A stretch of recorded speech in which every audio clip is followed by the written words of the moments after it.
Smart 9 భక్తి దీపం కార్యక్రమానికి స్వాగతం.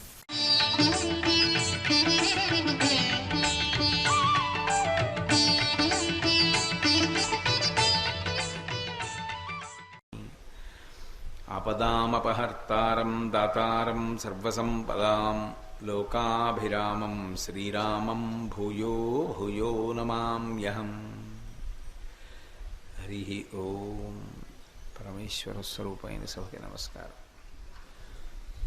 సుబ్రహ్మణ్య భుజంగ స్తోత్ర ప్రారంభం చేస్తూ శంకరాచార్యుల వారు విఘ్నేశ్వరుడికి నమస్కారం చేస్తూ చేసినటువంటి స్తోత్రంలో ఉన్నటువంటి ఆ శ్లోక వైభవం గురించి నేను మాట్లాడుతున్నాను మీతోటి.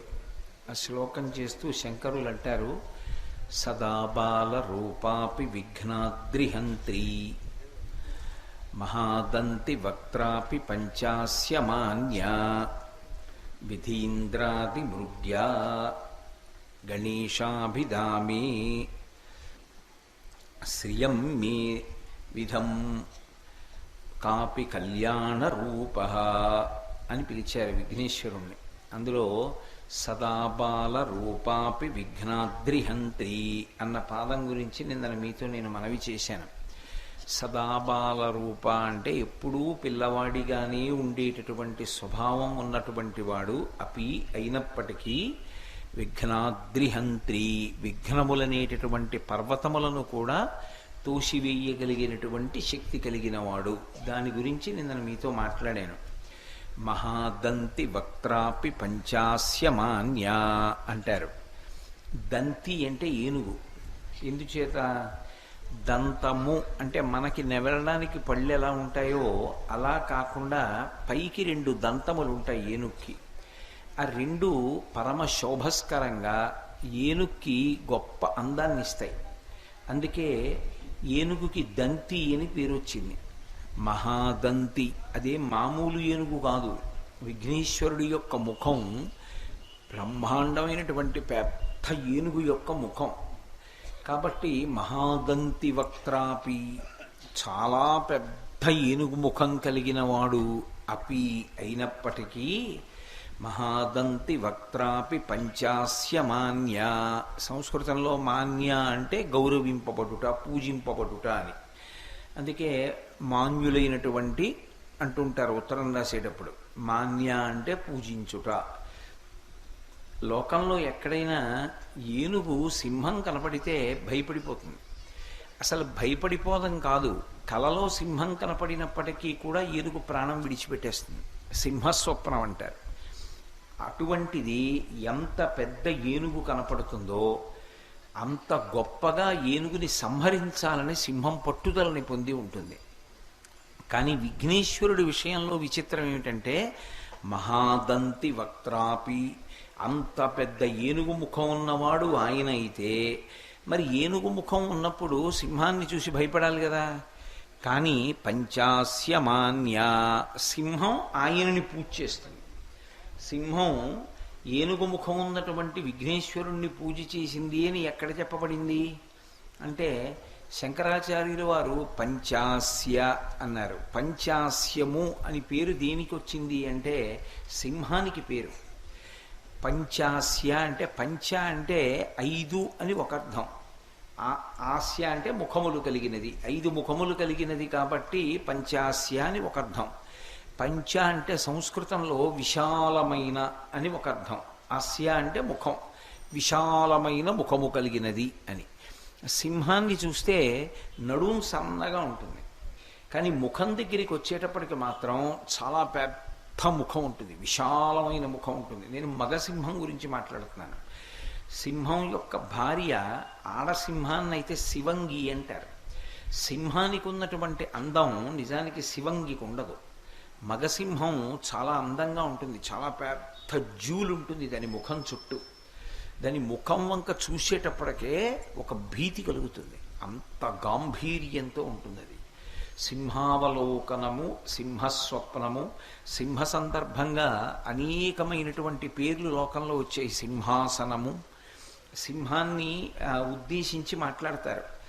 అది బయటికి వచ్చి నడిచి వెడుతుంటే దాని వెంట్రుకలలోంచి వచ్చినటువంటి వాసనకి మిగిలిన జంతువులన్నీ గుహల్లోకి పారిపోతాయి.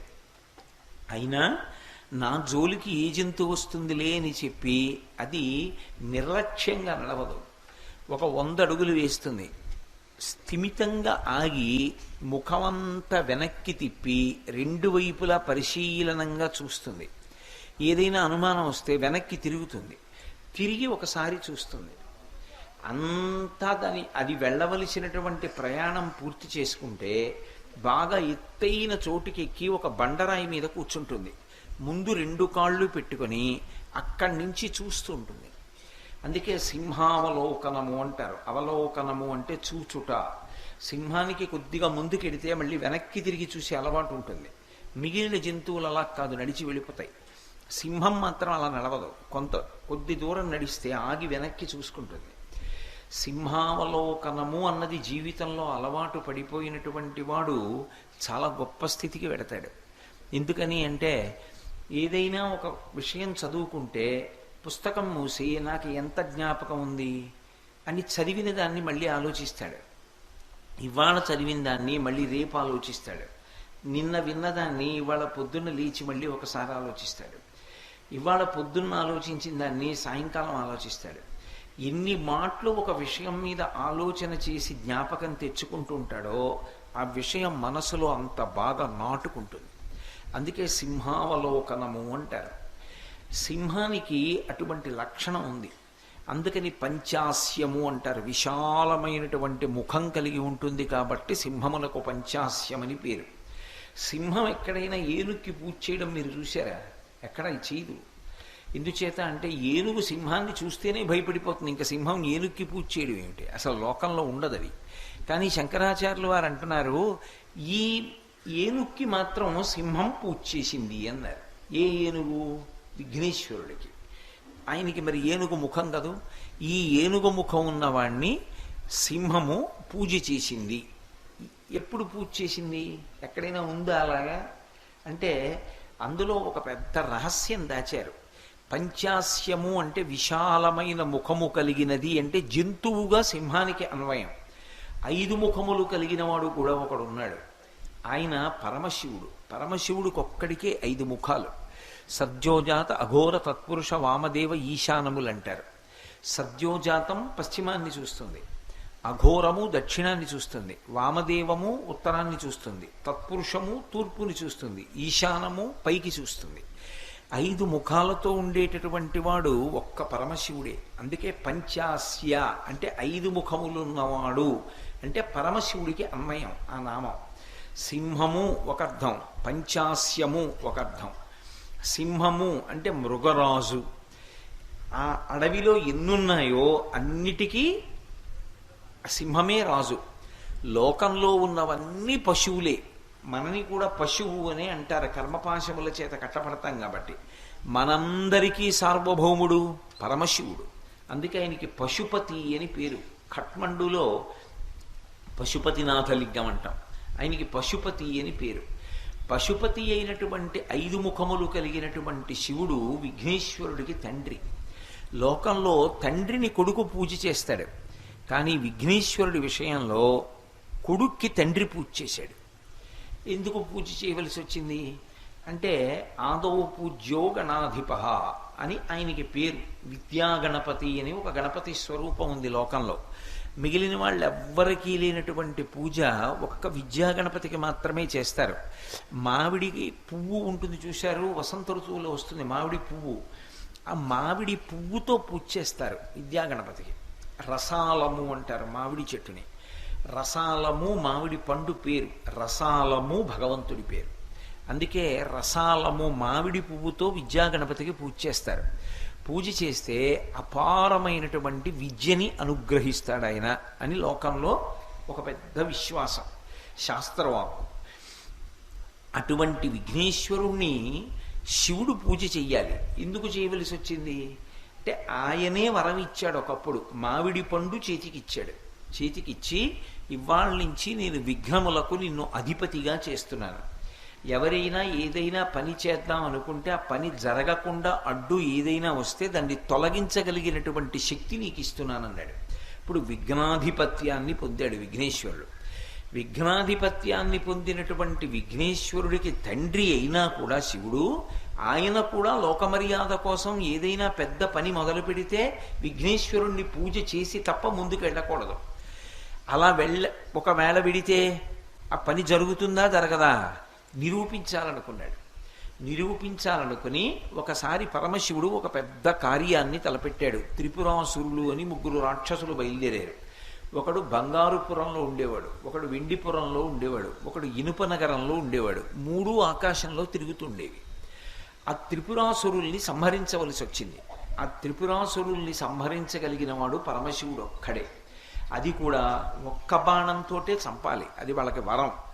అందుకని అది కూడా పూర్వం ఎక్కడా లేనటువంటి రథం ఎక్కి, ఇంతకు పూర్వం లేనటువంటి ధనస్సు చేత్తో పట్టుకుని, ఇంతకు ముందెన్నడూ వాడనటువంటి బాణం పెట్టి కొడితే 100 సంవత్సరములకొక్కసారి ఆ 3 పురములు ఒక సరళ రేఖలోకి వస్తాయి, ఒక్క గీతలోకి వస్తాయి. అప్పుడు దేవతా సార్వభౌముడైనటువంటి వాడు బాణం విడిచిపెడితే ఆ బాణపు దెబ్బకి మేము పడిపోతామని వాళ్ళు వరం పుచ్చుకున్నారు. ఇప్పుడు ఆ త్రిపురాసురుల్ని సంహరించాలి. లోకంలో ఎక్కడా లేనటువంటి రథం ఒకటి కావాలి. ఎక్కడి నుంచి తీసుకొస్తారు రథం అంటే భూమిని అంతటినీ రథంగా మార్చారు.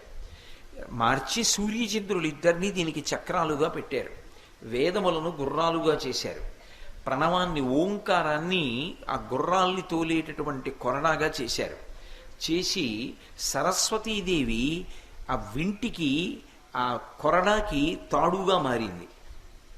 సాక్షాత్తుగా చతుర్ముఖ బ్రహ్మగారు కూర్చొని ఆ రథాన్ని తోలుతున్నాడు. పరమశివుడు లోపల కూర్చొని ఆ త్రిపురములను కొట్టడం కోసం ఇంతకు ముందు లేని ధనస్సు పట్టుకోవాలి.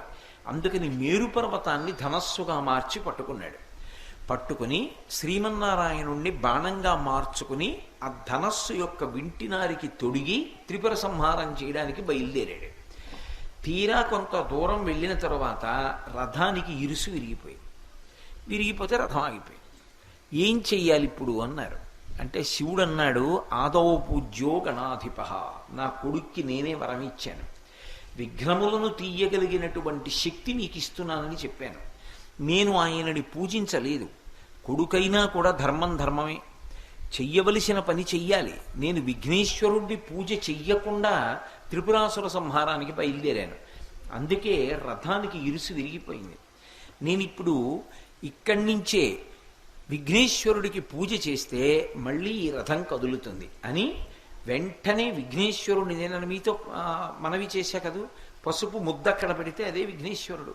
పసుపు ముద్ద అక్కడ పెట్టి విఘ్నేశ్వరుణ్ణి ఆరాధించాడు. ఆరాధిస్తే రథం మళ్ళీ కదిలి త్రిపురాసుర సంహారం జరిగింది. ఇప్పటికీ ఒకప్పుడు పరమశివుడు రథం ఎక్కి వెడుతున్నప్పుడు ఆ రథం యొక్క ఇరుసు ఎక్కడ విరిగిపోయిందో ఆ పట్టణం ఇప్పటికీ ఉంది. అది చెంగల్పట్టు అనేటటువంటి ప్రాంతం ఉంది ద్రవిడ దేశంలో, తమిళనాడులో. ఆ చెంగల్పట్టుకి దగ్గరలో దాన్ని ఇరుపక్కం అంటారు, ఇరుసు విరిగిపోయినటువంటి పట్టణము అని. ఆ పట్టణంలో ఇప్పటికీ పరమశివుని యొక్క రథం విరిగిపోయినటువంటి క్షేత్రము అని పిలుస్తారు. అది ఒకప్పుడు ఒక ఆశ్చర్యం జరిగింది ఆ ఊళ్ళో.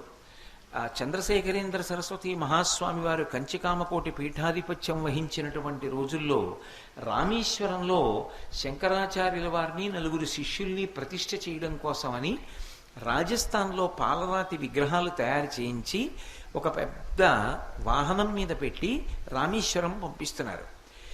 ఖచ్చితంగా ఆ వాహనం ఈ ఇరుపక్కం అన్న క్షేత్రం దగ్గరికి వచ్చింది. వచ్చేటప్పటికి ఇరుసు విరిగిపోయింది. అప్పుడు శివుడి యొక్క రథానికి విరిగిపోయింది. ఆ శివుడే శంకరాచార్యుల వారిగా వచ్చాడు. శంకరాచార్యుల వారి మూర్తిని పట్టుకుని వాహనం వెళుతుంటే మళ్ళీ అదే పట్టణం దగ్గర ఇరుసు విరిగిపోయింది. వెంటనే కామకోటి మఠానికి తెలియచేశారు, ఇరుసు విరిగిపోయింది ఎలాగా అని. మహాస్వామి వారు అన్నారు, ఇప్పుడు ఆ మూర్తుల్ని కిందకి దింపడం కుదరదు, 108 కొబ్బరికాయలు కొట్టండి.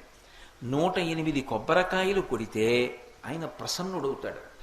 ఒక్క విఘ్నేశ్వరుడి విషయంలో ఒక చమత్కారం ఉంది. మిగిలినటువంటి దేవతలు ఎవరికైనా సరే కొబ్బరికాయ కొట్టేటప్పుడు లోపలికి తీసుకెళ్లి అర్చకుడికి ఇస్తాం. అర్చకుడు కొబ్బరికాయ కొట్టి నైవేద్యం పెడతాడు. నైవేద్యం పెట్టిన తరువాత ఒక చెక్క దేవాలయాల్లో ఉంచుతారు, ఒక చెక్క మనం ప్రసాదంగా తెచ్చుకుంటాం.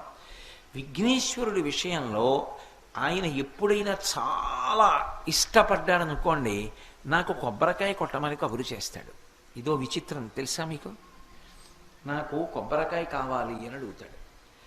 ఎవరి పట్ల ఆయన ప్రీతి పొందాడో వాళ్ళకి కబురు వస్తుంది, నాకు కొబ్బరికాయ కొట్టమనండి అని అడుగుతాడు. నాకు కొబ్బరికాయ కొట్టమనండి అని అడిగాడు అంటే ఆయన చాలా ప్రీతి చెందాడు అని గుర్తు. విఘ్నేశ్వరుడు బాగా ప్రీతి చెందాలి అంటే కొబ్బరికాయని లోపలికి తీసుకెళ్లే కొట్టాలని నియమం లేదు. దేవాలయం మూసేసి ఉన్నప్పటికీ కూడా దేవాలయం ఎదురుగుండా రహదారి మీద నిలబడి విఘ్నేశ్వరుడికి కొబ్బరికాయ చూపించి నేలకేసి కొట్టేస్తే, దాన్ని పిల్లలు ఏరుకు తినేస్తే కొబ్బరి చెక్కల్ని సాక్షాత్తు విఘ్నేశ్వరుడు తినేసినట్టు. ఇది ఒక్క విఘ్నేశ్వరుడి విషయంలో మాత్రం మినహాయింపు. మిగిలినవి ఎవరివైనా సరే లోపలికి తీసుకెళ్లి కొట్టాలి. విఘ్నేశ్వరుడికి కూడా లోపలికి తీసుకెళ్లి కొబ్బరికాయ కొట్టచ్చు. కానీ అంతకన్నా ఎక్కువ ప్రీతి ఆయన ఎప్పుడు చెందుతాడంటే కొబ్బరికాయ కొట్టి ఆ ముక్కలు కానీ రోడ్డు మీద చెల్లాచెదురుగా అయిపోతే పిల్లలు వచ్చి ఆ ముక్కలు ఏరుకు తింటే, చూడండి సాధారణంగా దృష్టి దోషం పోవడానికి శుక్రవారం నాడు దుకాణాల ముందు కొబ్బరికాయ దిగదుడిచి రోడ్డు మీద కొట్టేస్తుంటారు. ఆ ముక్కలు ఎవరూ తీసుకోరు. కానీ విఘ్నేశ్వరుడి గుడి ముందు మాత్రం కొబ్బరికాయ కొడితే అది పిల్లలు ఏరుకు తింటే స్వయంగా విఘ్నేశ్వరుడు తిన్నట్టు. అది ఒక్క విఘ్నేశ్వరుడికే అన్వయం. రెండు, ఆయన బాగా ప్రీతి చెందాడనుకోండి, ఎప్పుడైనా ఎవరో ఒకరిలోకి ప్రవేశించి నాకు కొబ్బరికాయ కొట్టండి అని అడుగుతాడు. కొబ్బరికాయ కొడితే వెంటనే ప్రీతి చెందుతాడు ఆయన. ఎప్పుడైనా ఏదైనా పెద్ద సమస్య వచ్చిందనుకోండి, దానికి విరుగుడు ఏమిటంటే స్వామికి కొబ్బరికాయ కొట్టడం. వెంటనే మళ్ళీ వెనక్కి రండి నేను చెప్పే దగ్గరికి. శంకరాచార్యుల వారి మూర్తుల్ని వాహనంలో పెట్టి రామేశ్వరం పంపిస్తున్నప్పుడు ఆ వాహనం యొక్క ఇరుసు విరిగిపోయింది, మూర్తుల్ని కిందకి దింపడానికి లేదు, వాహనాన్ని ఎత్తి ఇరుసు సరిగ్గా బిగించడానికి లేదు, మరమ్మత్తు చేయడానికి. ఎలా అని చంద్రశేఖరేంద్ర సరస్వతి మహాస్వామి వారికి కబురు పంపారు. స్వామివారు అది విని అన్నారు, ఎక్కడ విరిగిపోయింది, ఏ ఊళ్ళో ఆగిపోయింది వాహనం అని అడిగారు. ఈ తిరిగిరుపక్కం అన్న చోట విరిగిపోయింది అన్నారు. ఓ, ఆ ఊళ్ళో విరిగిపోయింది అంటే అక్కడే ఒకప్పుడు పరమశివుడి యొక్క రథం ఇరుసు విరిగిపోయింది. అప్పుడు శివుడి రథానికి విరిగింది. ఇప్పుడు శివుడే శంకరాచార్యుల వారిగా వచ్చాడు. శంకరాచార్యుల వారి మూర్తి వెడుతుంటే మళ్ళీ విరిగింది. 108 కొబ్బరికాయలు నిలబడి కొట్టేయండి, అనుకోకుండా తనంత తాను ఆ ఇరుసు బాగవుతుంది అన్నారు. వెంటనే 108 కొబ్బరికాయలు తెప్పించి ఆ అరుచుపక్కం క్షేత్రంలో విఘ్నేశ్వరుడు యొక్క దేవాలయం ముందు కొట్టారు. కొట్టిన తర్వాత అనుకోకుండా లోపల ఉన్న విగ్రహాలు అలా ఉండగానే ఆ వాహనం యొక్క ఇరుసు బాగు చేయడానికి అవకాశం దొరికింది.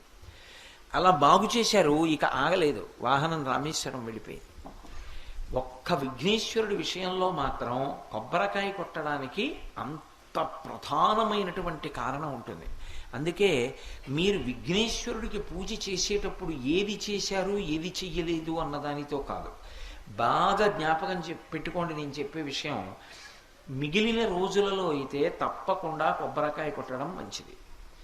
విఘ్నేశ్వర చతుర్థి నాడైతే కొబ్బరికాయ కొట్టడంతో పాటు దోసపండు నైవేద్యం పెట్టాలి. దోసపండు నైవేద్యం పెట్టకుండా విఘ్నేశ్వర చవితి వ్రతకల్పం చేయకూడదు. ఉండ్రాళ్ళు కుడుములు అవి సరే, దానితో పాటు తప్పకుండా దోసపండు నైవేద్యం పెట్టి దోసపండు ముక్క ప్రసాదంగా అందరూ తీసుకోవాలి. అది విఘ్నేశ్వర వ్రతకల్పంలో అత్యంత ప్రధానం. ఎందువల్ల అంటారేమో, ఆయన గజముఖంతో ఉంటాడు.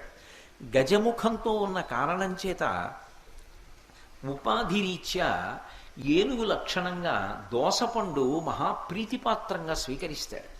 అందుకే దోసపండు తప్పకుండా నైవేద్యం పెట్టాలి. రెండు, దోసపండుకు ఒక ప్రసిద్ధి ఉంది.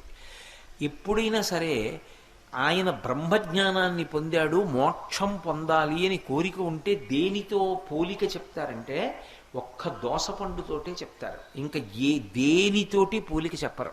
అందుకే ఓం త్రయంబకం యజామహే సుగంధిం పుష్టివర్ధనం ఉర్వారుకమివ బంధనాన్ మృత్యోర్ముక్షీయమమృతాత్ అని మృత్యుంజయ మహామంత్రం. అందులో దోసపండు తీగ నుంచి విడిపోయినట్లు నా దేహము నుండి జీవుడు విడిపోవుగాక అని అడుగుతారు. మిగిలిన ఏదైనా కూడా పండిపోయిన తరువాత కూడా ముచికని విడిచిపెట్టడం కొంచెం కష్టంగా విడిచిపెడుతుంది, అంత తేలిగ్గా వదలదు. ఒక్క దోసపండు మాత్రం సునాయాసంగా వదులుతుంది ముచికని. ముచిక నుంచి దోసపండు ఎలా వదిలిపెడుతుందో నేను శరీరము వేరుగా చూసి బ్రహ్మజ్ఞానంతో అలా విడివడెదనుగాక అని అడగడానికి, ఆ మోక్షస్థితిని కోరుకోవడానికి దోసపండునే ప్రధానంగా మనం ఉపమానంగా పోలిగ్గా చెప్తాం. అందుకే అంతటి స్థితిని ఇవ్వగలిగిన వాడు కనుక చిన్నదాన్ని పుచ్చుకొని ఎక్కువ ఫలితాన్ని ఇస్తాడు. నిన్న చెప్పా కదా, సదాబాల రూపాపి, చిన్నది ఇస్తే పొంగిపోతారు. మీరు పెద్దవాళ్ళకి ఎంత ఇవ్వండి, ఇంకా ఏదో ఇవ్వలేదని ఏడుస్తుంటాడు. అదే పిల్లవాడికి మీరు నిన్న ప్రయాణం చేసి వచ్చినటువంటి టికెట్ ఒకటి పనికి మాలింది తీసుకెళ్ళి వాడి చేతికి ఇవ్వండి, వాడు పొంగిపోయి కాసేపు ఆడుకుంటాడు. తాళం చెవి ఇవ్వండి, వాడు కాసేపు ఆడుకుంటాడు. ఓ కాగితం ముక్క ఇవ్వండి, వాడు కాసేపు ఆడుకుంటాడు. ఓ కాగితం ముక్క చింపక్కడ పెట్టి మనవణ్ణి పిలిచి ఉఫ్ అని ఊది తాతగారు ఆ కాగితం గాలిలోకి ఎగిరిపోతే వాడు పెద్ద నవ్వు నవ్వేసి మా తాత కాబట్టి ఇలా ఊదగలిగాడని సంతోషపడిపోయి వాడు కాగితం ముక్క అక్కడ పెట్టి వాడి చిన్ని నోటితో ఊస్తే కాగితం ఎగరకపోతే మళ్ళీ పిలిచి తాత ఉఫ్ఫు, తాత ఉఫ్ఫు అంటాడు. తాత ఉఫ్ఫు అని ఊస్తే మళ్ళీ ఎగిరిపోతే వాడు ఎంత మురిసిపోతాడో తప్పట్లు కొట్టేసి. పిల్లలు చిన్నదానికి ప్రీతి చెందుతారు.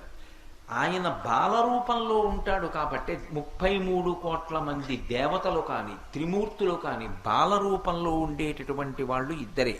ఒకరు అమ్మవారు బిడ్డ రూపంలో ఉంటే బాలారూపంలో ఉంటుంది. విఘ్నేశ్వరుడు ఒక్కడే ఎప్పుడూ బాలుడి రూపంలో ఉంటాడు. అందుకే సదా అని మొదలెట్టారు ఆ శ్లోకాన్ని. సదా బాల రూపాపి విఘ్నాద్రిహంత్రి మహాదంతివక్త్రాపి పంచాస్యమాన్య. అంత పెద్ద ఏనుగు ముఖం ఉన్నవాడైనప్పటికీ కూడా 5 ముఖాలు కలిగినటువంటి పరమశివుడి చేత పూజింపబడ్డాడు. పంచాస్య అంటే సింహము అని ఒక అర్థం కాబట్టి సింహము చేత పూజింపబడినటువంటి ఏనుగు ముఖం ఉన్నవాడు. లోకంలో సింహము చేత పూజింపబడిన ఏనుగు ఉండదు, కానీ పశుపతి కాబట్టి సింహంతో సమానం పరమేశ్వరుడు. సింహంతో సమానమైనటువంటి పరమేశ్వరుని చేత పూజింపబడినటువంటి వాడు విఘ్నేశ్వరుడు. అందుకే మహాదంతి వక్త్రాపి పంచాస్యమాన్య. అంతేకాదు, హేరంబ గణపతి అని ఒక గణపతి స్వరూపం ఉంది. మీరు ఎప్పుడైనా చూశారో లేదో నాకు తెలియదు. హేరంబ గణపతి అని ఉంటారు. నిజంగా హేరంబ గణపతి ధ్యానానికి చాలా అనువైన మూర్తి. ఎంత అందంగా ఉంటుందో మీకు బహుశः ఇంకా ఎక్కడ అంత అందమైన మూర్తి దొరకదు. హేరంబ గణపతి మూర్తికి ఉండేటటువంటి సౌందర్యం చూసి తీరాలి. 5 ముఖాలు ఉంటాయి. తండ్రికి ఎలా 5 ముఖాలు ఉంటాయో కొడుకైనటువంటి విఘ్నేశ్వరుడు కూడా 5 ముఖాలతో ఉంటాడు. ఈ 5 గజముఖాలే, 5 ఏనుగు ముఖాలే. 4 వైపులా 4 ఏనుగు ముఖాలు ఉంటాయి. పైన ఒక ఏనుగు ఉంటుంది. అది చూడడానికి ఎంత అందంగా ఉంటుందో. విచిత్రం ఏమిటంటే 5 ఏనుగు ముఖాలతో ఉండి హేరంబ గణపతి వాహనం సింహం, ఎలుక కాదు. మూషిక వాహనం మీద ఎక్కడు, ఆయన సింహవాహనం మీద ఎక్కుతాడు. 5 ఏనుగు ముఖాలతో ఉన్నవాడు సింహవాహనం మీద ఎక్కి వెడుతుంటే ఎంత విచిత్రంగా ఉంటుందో. ఎందుకని? అసలు సింహం ఏనుగు మీదకి ఎక్కుతుంది, కానీ ఒక ఏనుగు కాదు, 5 ఏనుగు ముఖాలు ఉన్నవాడు సింహం మీదకి ఎక్కి వెడుతూ ఉంటాడు. ఎంత విచిత్రం! ఆ సింహం పెద్ద జూలుతోటి పైన కూర్చున్నటువంటి 5 ముఖాలున్న హేరంబ గణపతి ఎలా చెప్తాడో అలా వెడుతూ ఉంటుంది. అంటే హింసని అదుపు చెయ్యగలిగినటువంటి శక్తితో ఉంటాడు. అందుకే ఆయన మహాదంతి వక్త్రాపి పంచాస్యమాన్య. ఏనుగు ముఖంతో ఉన్నప్పటికీ కూడా సింహము చేత పూజింపబడినవాడు, సింహము వాహనముగా కలిగినటువంటి వాడు. తల్లి పార్వతీదేవికి సింహము ఎలా వాహనంగా ఉంటుందో కొడుకైనటువంటి విఘ్నేశ్వరుడు కూడా హేరంబ గణపతిగా ఉంటే సింహాన్ని వాహనంగా చేసుకుని ఉంటాడు. ఇంకా విశేషం ఏమిటి అంటే శంకరాచార్యుల వారు మహాదంతి అని పిలిచారు. ఏనుగు అని పిలవాలంటే అబ్బో బోల్డ్ అని పేర్లు ఉన్నాయి. గజము అనొచ్చు, కుంజరము అనొచ్చు, ఎన్నో పేర్లు ఉన్నాయి. కానీ శంకర భగవత్పాదులు ఆ పేర్లు వాడలేదు. మహాదంతి అన్నారు. దంతము అంటే పన్ను, దంతి అంటే దంతములు కలిగినది. ఏనుగుల్లో ఒక లక్షణం ఉంటుంది. దంతములు ఉన్నాయనుకోండి అది పురుష ఏనుగు, అది మగ ఏనుగు. దంతాలు లేవనుకోండి అది ఆడ ఏనుగు. విఘ్నేశ్వరుడు దంతాలతో ఉంటాడా, దంతాలు లేకుండా ఉంటాడా? ఏమ్మా? ఏకదంతంతో ఉంటాడు, ఒక దంతంతో ఉంటాడు. మరి రెండు దంతాలేవి? ఇంకొక దంతం ఏమైంది అంటే, ఏనుగుకి చాలా చాలా సౌందర్యవంతమైనది ఏది అంటే దాని దంతమే. అందుకే ఏనుగుని పట్టుకుంటారు ఆ దంతాల కోసం. మరి ఒక దంతం ఏమైంది? ఎవరైనా విరగ్గొట్టారా? అంతటి మహాబలవంతుడు పరబ్రహ్మస్వరూపము, ఆయన దంతాన్ని విరగ్గొట్టగలిగిన వాడెవరు? ఎవరూ విరగ్గొట్టలేదు. వ్యాసుల వారు మహాభారత రచన చేస్తానన్నాడు. అది పంచమ వేదం. 4 వేదములు ఎలాంటివో అలా 4 వేదముల సారాన్ని పిండి 5వ వేదమైనటువంటి మహాభారతాన్ని తయారు చేస్తాను. ఇది ధర్మార్థ కామమోక్షములనేటటువంటి చతుర్విధ పురుషార్థముల యొక్క సమన్వయంగా రచన చేస్తున్నాను. ఇది చదివితే ఇక చదవవలసినది ఉండదు. ఇందులో చెప్పనిది చెప్పినది ఉండదు. ఇందులో చెప్పనిది చెప్తానన్నవాడు ఉండడు. అలా రాస్తున్నానన్నాడు. మహాభారత ప్రారంభంలో వ్యాసుడు చెప్పుకున్నాడు ఈ మాట. ఇందులో చెప్పనిది ఇంకొక చోట చెప్పినది లోకమునందు ఉండదు. ఇంకొక చోట చెప్పినది ఇందులో చెప్పినదే ఉంటుంది. అంత గొప్పగా పంచమవేద రూపంగా నేను మహాభారతాన్ని లోకానికి అందిస్తున్నానన్నాడు. నీ చెప్పట్లా ఈ మాట, వ్యాసుడు చెప్పుకున్నాడు మహాభారతంలో. ఎందుకని? వ్యాసుడు సాక్షాత్తు నారాయణ స్వరూపుడు. వ్యాసో నారాయణ స్వయం. కాబట్టి అంత పెద్ద మహాభారత రచనకి పూనుకున్నాడు. మా భారతము అంటేనే పెద్దది అని గుర్తు. భారతము అంటే చాలా పెద్దది అని ఒక అర్థం. అటువంటి భారతాన్ని వ్రాయాలి. ఎలా వ్రాయాలి అంటే, వ్యాసుల వారు ఆపే వరకు చేయి పెడుతోందండి అనకూడదు, లేకపోతే సిరా అయిపోయిందండి అనకూడదు, ఘంటానికి ముళ్ళు విరిగిపోయిందండి అనకూడదు. ఆయన చెప్తున్నంతసేపు వ్రాస్తూనే ఉండాలి. ఎవరు అలా వ్రాయగలిగిన వాడని అడిగారు. ఎవరూ ముందుకు రాలేదు. అమ్మ బాబోయ్ మేమెక్కడ రాయగలం, మా వల్ల కాదన్నారు. వ్యాసుల వారు ఒకసారి కూర్చుంటే కొన్ని నెలలు చెప్తాడు. కొన్ని నెలలు అన్నపానాదులు లేకుండా ఎవరు రాస్తారు? ఒక్క తప్పు రాకూడదు. ఎవరు వ్రాయగలరు? ఏ వ్రాయసగాడు ముందుకు రాలేదు. అప్పుడు విఘ్నేశ్వరుడు ముందుకు వచ్చాడు. నేను వ్రాస్తానన్నాడు. సాక్షాత్తు మరి మేనమామ నారాయణమూర్తే కదా వ్యాసుడిగా వచ్చాడు. మేనల్లుడిగా లోకానికి ఉపకారం చేస్తానన్నాడు. నువ్వింత ఉపకారం చేస్తున్నావు, నేను ఆ ఉపకారంలో పాత్ర తీసుకుంటాను. నేను వ్రాస్తా మహాభారతాన్ని. చెప్పు ఎంత చెప్తావు అన్నాడు. మొదలు పెట్టమన్నాడు. ఆయన చెప్తుంటే వ్రాస్తున్నప్పుడు అరిగిపోయినటువంటి ఘంటం కావాలి. దేని మీద వ్రాస్తారు? మన కాగితాల మీద వ్రాయరు, దాన్ని తాటాకు మీద రాస్తారు. తాటాకు మీద వ్రాసేటప్పుడు మీరు ఎప్పుడైనా తాళపత్ర గ్రంథం చూశారో లేదో నాకు తెలియదు. చిన్న చిన్న చిన్న చిన్న కన్నాలు పడుతున్నట్టుగా రాస్తారు. అలాగని చిల్లు పడిపోకూడదు, చిన్న కన్నం పడినట్టుగా రాస్తారు.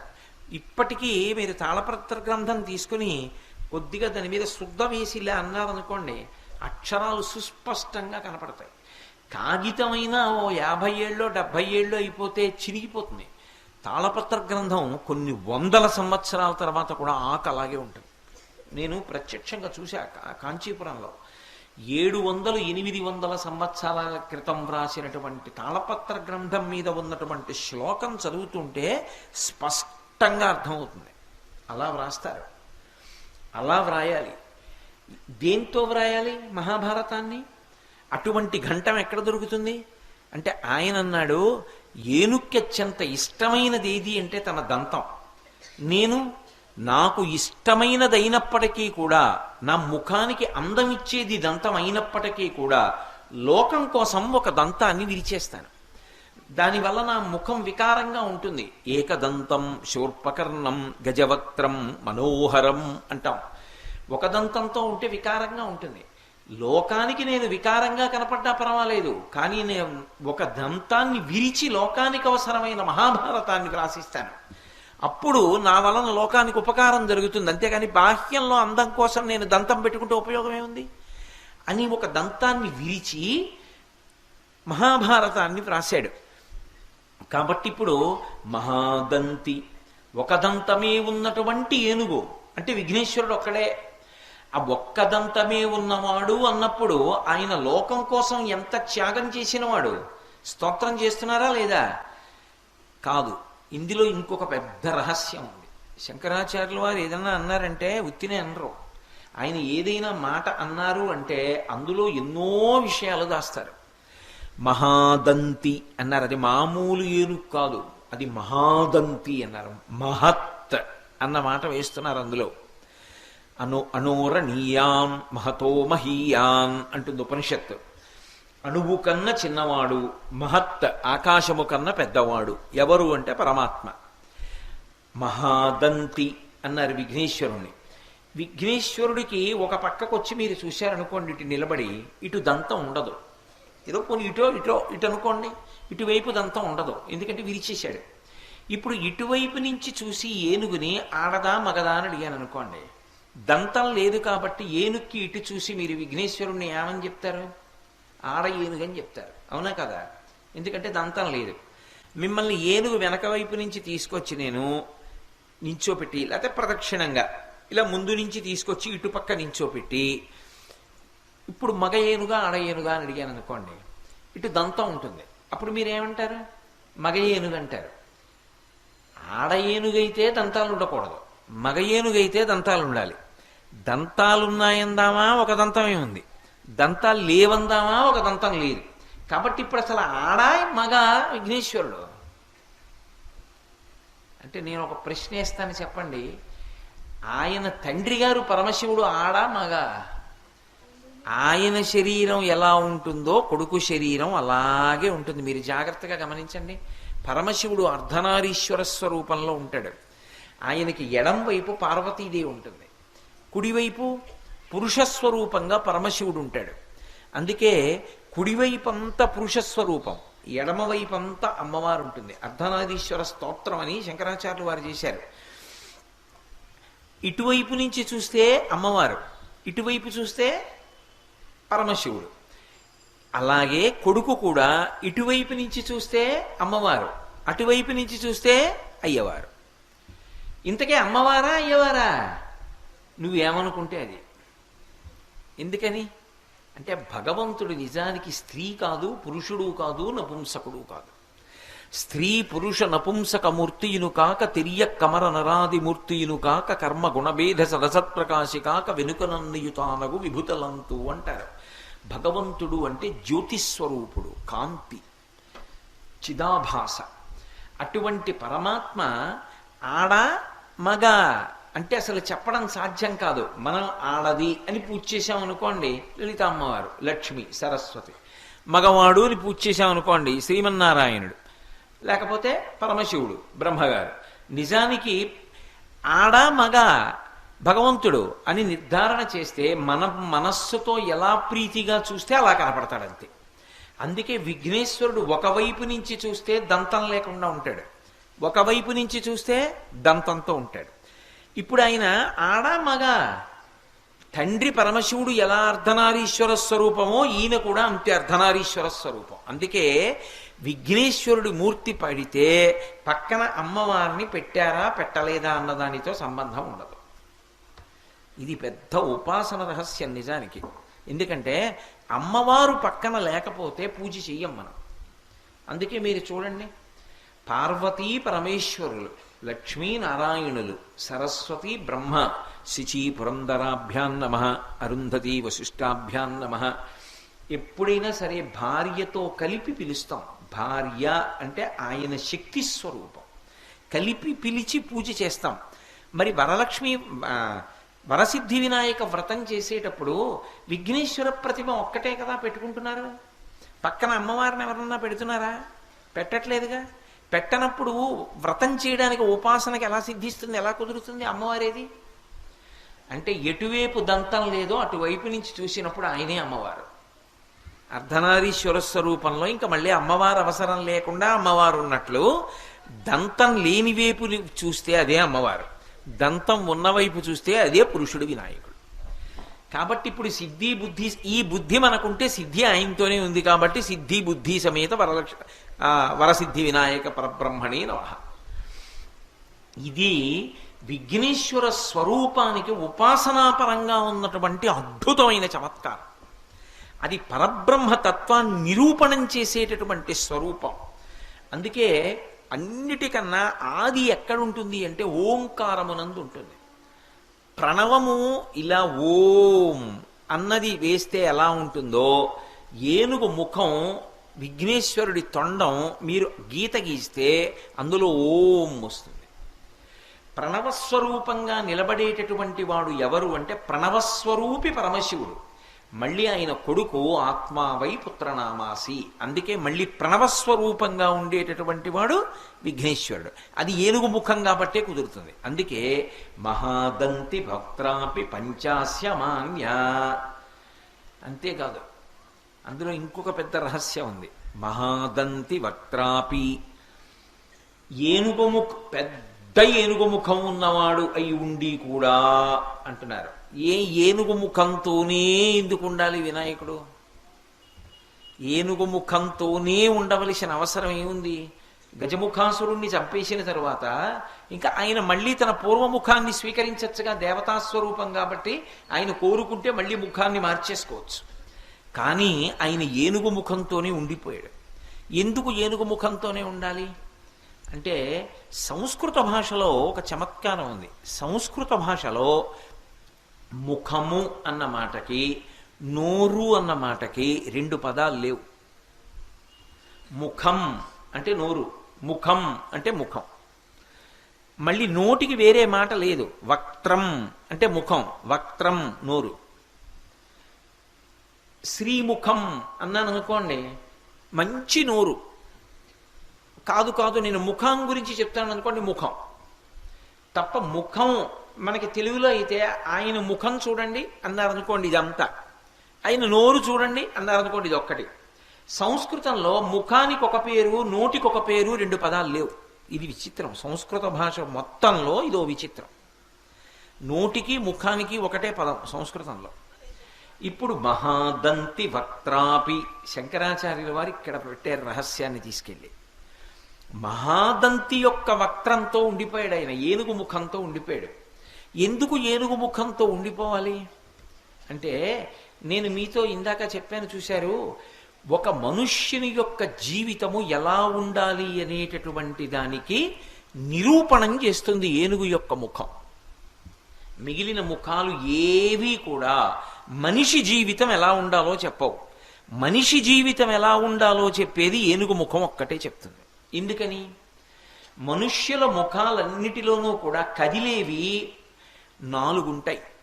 మీరు గమనించండి, ముఖం ఉందనుకోండి, ముఖం అంటే పక్కన చెవులు ఉంటాయి, కళ్ళు ఉంటాయి, కనుబొమలు ఉంటాయి, ముక్కు ఉంటుంది, నోరు ఉంటుంది.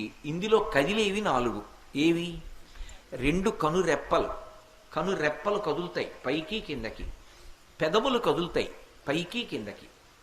ఇందులో మీరు బాగా ఈ విషయాన్ని గమనించాలి సుమా. శంకరాచార్యులు వారు ఒక మాట అన్నారంటే అన్ని రహస్యాలు దాస్తారు ఆయన. కనురెప్పలు కంటిలో అంతర్భాగం కాదు. ఎందుకంటే చూసే శక్తి కంటికి లేదు, చూసే శక్తి కనురెప్పకి లేదు. కంటికి ఉంది కానీ కనురెప్ప చూడ్డానికి పనికి రాదు, కంటిని కాపాడడానికి పనికొస్తుంది అంతే. కానీ పెదవులు నోటిని ముయ్యడానికే కాదు, కంటిని కనురెప్ప మూసినట్టు పెదవులు నోటిని ముయ్యడానికే కాదు, మాట్లాడడానికి కూడా పనికొస్తాయి. మా అన్నది పెదవులు కదపకుండా పలకండి. మా అన్న అక్షరాన్ని కుదరదు. ప పెదవులు కదపకుండా పలకండి, కుదరదు. పెదవులు కలిస్తేనే వచ్చే అక్షరాలు కొన్ని ఉన్నాయి. పెదవులు కలవకపోతే ఆ అక్షరాలు పలకవు. కనురెప్ప కదలకపోతే కన్ను చూడలేదు అన్నమాట మాత్రం లేదు. కనురెప్పకి చూపులో అంతర్భాగం లేదు, పెదవులకు మాటలలో భాగం ఉంది. మనిషికి పెదవులు కదులుతూ ఉంటాయి. మనిషికి అన్నిటికన్నా లౌల్యం దేని మీద అంటే మాటల మీద. మనిషికి చాలా చవకబారుగా దొరికేటటువంటి సుఖం ఏమిటంటే మాట్లాడడం. ఎందుకని ఏమీ తోచట్లేదు అనుకోండి, పక్కింటి వాడిని పిలిచి మాట్లాడడం. ఏమీ తోచట్లేదు అనుకోండి, ఆయన ఏదో పాపము చదువుకుంటాడు, ఆయన ఏదో పని చేసుకుంటాడు, ఆయన ఇంటికి వెళ్ళి కూర్చుని మాట్లాడడం. ఆయన ఇంటికి ఎందుకు? నీకెటూ పని లేదు, ఆయన ఎందుకు పాడు చేస్తావు? నా బోటి వాడి గురించి చెప్తున్నాను, మీరు అలా చేయరనుకోండి. ఆయన్ని ఎందుకు పాడు చేయడం? అంటే ఓ రూపాయి ఖర్చు అక్కర్లేదు కదా, మాట్లాడుకుంటే చాలు. కానీ ఈశ్వరుడు మాట ఎంత గొప్పగా ఇచ్చాడు. ఎవ్వరికీ లేదు మాట, మనుష్యుడికి ఒక్కడికే ఉంది. ఆ మాట చేత ఎంత కష్టంలో ఉన్నవాణ్ణి ఓదార్చవచ్చు. మాటతో బ్రతికుదాం అనుకున్నవాణ్ణి కూడా చచ్చిపోయేటట్టు చేసేయచ్చు. రావణాసురుడు మాట్లాడిన మాటలకి సీతమ్మ తల్లి చనిపోదాం అనుకోలా? అదే సీతమ్మ తల్లి హనుమ మాట్లాడితే బ్రతుకుదాం అనుకోలా? ఒకడి మాటకి బ్రతుకుదాం అనుకుంది, ఒకడి మాటకి చచ్చిపోదాం అనుకుంది. మాట అంత శక్తివంతమా కాదా? అంత శక్తివంతమైనటువంటి మాటకి ఆధారం పెదవులు. ఈ పెదవులు కదులుతూ ఉండడం గొప్ప కాదు, జీవితంలో ప్రయత్నపూర్వకంగా పెదవులు కదలకుండా ఉంచగలగడం గొప్ప. అందుకే మహాత్ములు ఏం చేస్తారంటే మౌనవ్రతం చేస్తూ ఉంటారు. చంద్రశేఖరేంద్ర సరస్వతి మహాస్వామి వారు ఎప్పుడైనా ఎక్కడైనా నోరు విప్పి ఏదైనా మాట్లాడారనుకోండి, తెల్లవారేటప్పటికి కనీసం అది 200 భాషల్లోకి తర్జుమా అయ్యేది. ఆయన మాట్లాడారు అంటే సరస్వతీదేవి మాట్లాడింది, కామాక్షి పరదేవత మాట్లాడిందని గుర్తు. అందుకే నడిచే దేవుడు అని పేర్గాంచారు. అటువంటి మహాస్వామి ప్రయత్నపూర్వకంగా కుటీరంలో కొన్నాళ్ళు మౌనంలోకి వెళ్ళిపోయేవారు. అసలు మనిషి జీవితంలో చిట్ట చివర పొందవలసిన స్థితి ఏది అంటే మౌనం. బతికున్న నాళ్ళు ఉపన్యాసం చెప్పకూడదు, కొంతకాలం ఉపన్యాసాలు చెప్పాలి. ఏదో ఒక పెద్దవాడు అయిపోయిన తర్వాత ఇంకా విడిచిపెట్టేయాలి. ఏదో ఒక రోజున ఇక నేను ఈ ప్రసంగాలు చెయ్యను, ఆప్ చేసేయాలి. ప్రసంగాలు చేయనివాడైతే ఇక లౌకికమైన మాటలు నేను ఎక్కువ మాట్లాడినా. మౌనంలో ఉండాలి. అసలు తరించుట, ఆత్మను అనుభవించుట అనేటటువంటిది మౌనంలోనే జరుగుతుంది. మౌనము ఆత్మని అనుభవించేటటువంటి స్థితి. వాక్కు దానికి భంగకరం. ఆ మౌనంగా ఉండడం రావాలి మనిషికి. అన్నిటికన్నా గొప్పది ఏది అంటే మౌనమే. అందుకే ఏ మాట మాట్లాడితే ఏదొస్తుందో అంటారు. ఎవరి దగ్గర ఎంత మాట్లాడాలో, ఎప్పుడు ఎంత మాట్లాడాలో తెలిసి ఉండాలి. భూపసభాంతరాళ బల పుష్కళ వాక్చతురత్వ మాజి బాహాపటు శక్తియున్ యశమునందనురక్తియు ప్రకృతి సిద్ధగుణంబులు సజ్జనాళికిన్నంటాడు భర్తృహరి.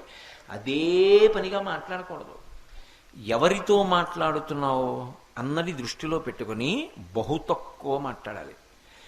పెద్దలతో మీరు మాట్లాడుతున్నారనుకోండి, మీరు మాట్లాడింది బహు తక్కువ ఉండాలి, మీరు విన్నది చాలా ఎక్కువ ఉండాలి. గురువు గారితో మాట్లాడుతున్నాను అనుకోండి, గురువు గారు మాట్లాడింది వినాలి. జవాబు చెప్పవలసి వస్తే బహు తక్కువ మాట్లాడాలి. అందుకే వాక్కు అంటే స్వామి హనుమ. అంత హనుమ లంకాపట్టణానికి వెళ్ళి సీతమ్మ తల్లి దర్శనం చేసి రాక్షస సంహారం చేసి తిరిగొస్తే అంగదుణ్ణి కూర్చోపెట్టి వానరుల్ని కూర్చోపెట్టి మాట్లాడితే తను వెళ్ళిన విషయాలన్నీ వర్ణిస్తారు. రాముడు పిలిచి ఏమైందని అడిగితే దృష్ట్వా సీత అంటారు. సీతమ్మ చూడబడినది అంతే. పెద్దల దగ్గర ఎక్కువ మాట్లాడకూడదు, పెద్దల దగ్గర వినాలి.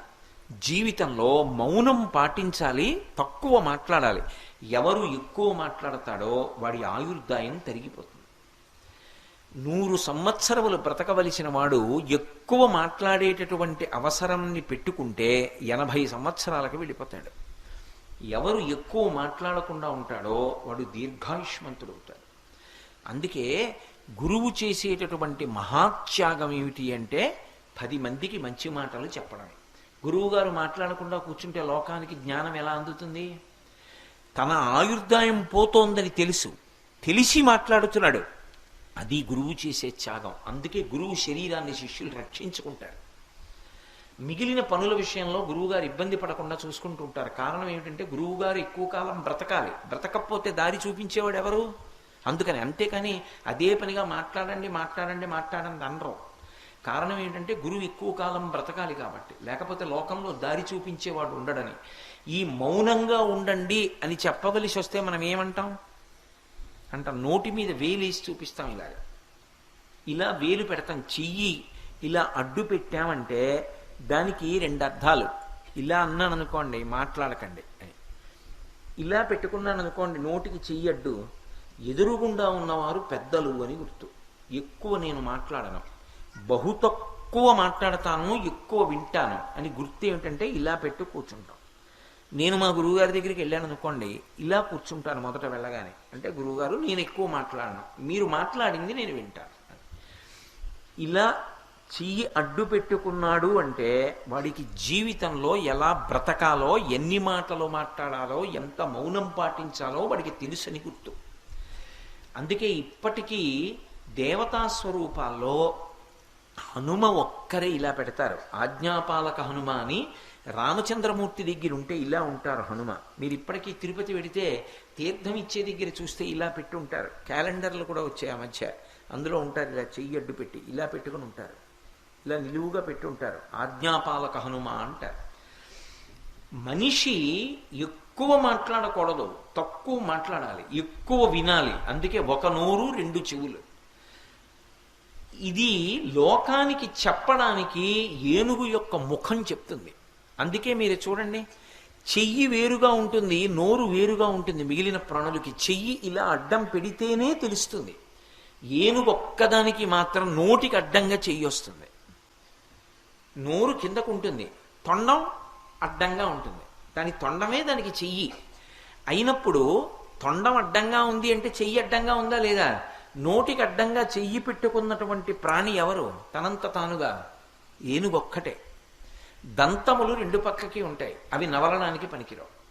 అంటే తినడం కోసం దంతాలు కాదు, మాట్లాడడం కోసం నోరు కాదు. బహు తక్కువ మాట్లాడి ఎక్కువ విని మౌనము చేత తరించు. ఇది లోకానికి సందేశమిచ్చేటటువంటిది. సమస్త మనుష్య జాతికి గురువుగా నిలబడి మాట్లాడగలిగినటువంటి ముఖం తనంత తానుగా ఉన్న ఏకైక ప్రాణి ఏనుగు. అందుకే ఏనుగు ముఖానికి అంత గొప్పతనం ఉంది. మహాదంతి వక్త్రాపి అని శంకర భగవత్పాదులు అనడానికి కారణం అది. అంత పెద్ద ఏనుగు ముఖం ఉన్నవాడు. అందుకే విఘ్నేశ్వరుడికి దండం పెట్టుకోండి అని పిల్లలతో దండం పెట్టిస్తుంటారు తప్పకుండా. ఎందుకని? నువ్వు తెలుసుకోవడం కాదు, ఎక్కడ ఎంత మాట్లాడాలో తెలిసి ఉండడం కూడా చాలా అవసరం.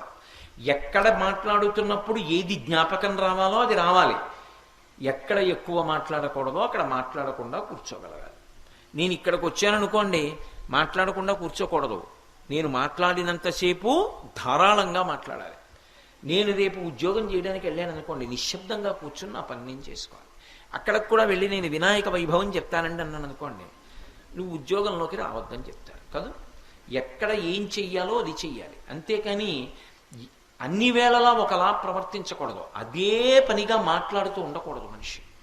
అది చాంచల్య బుద్ధి.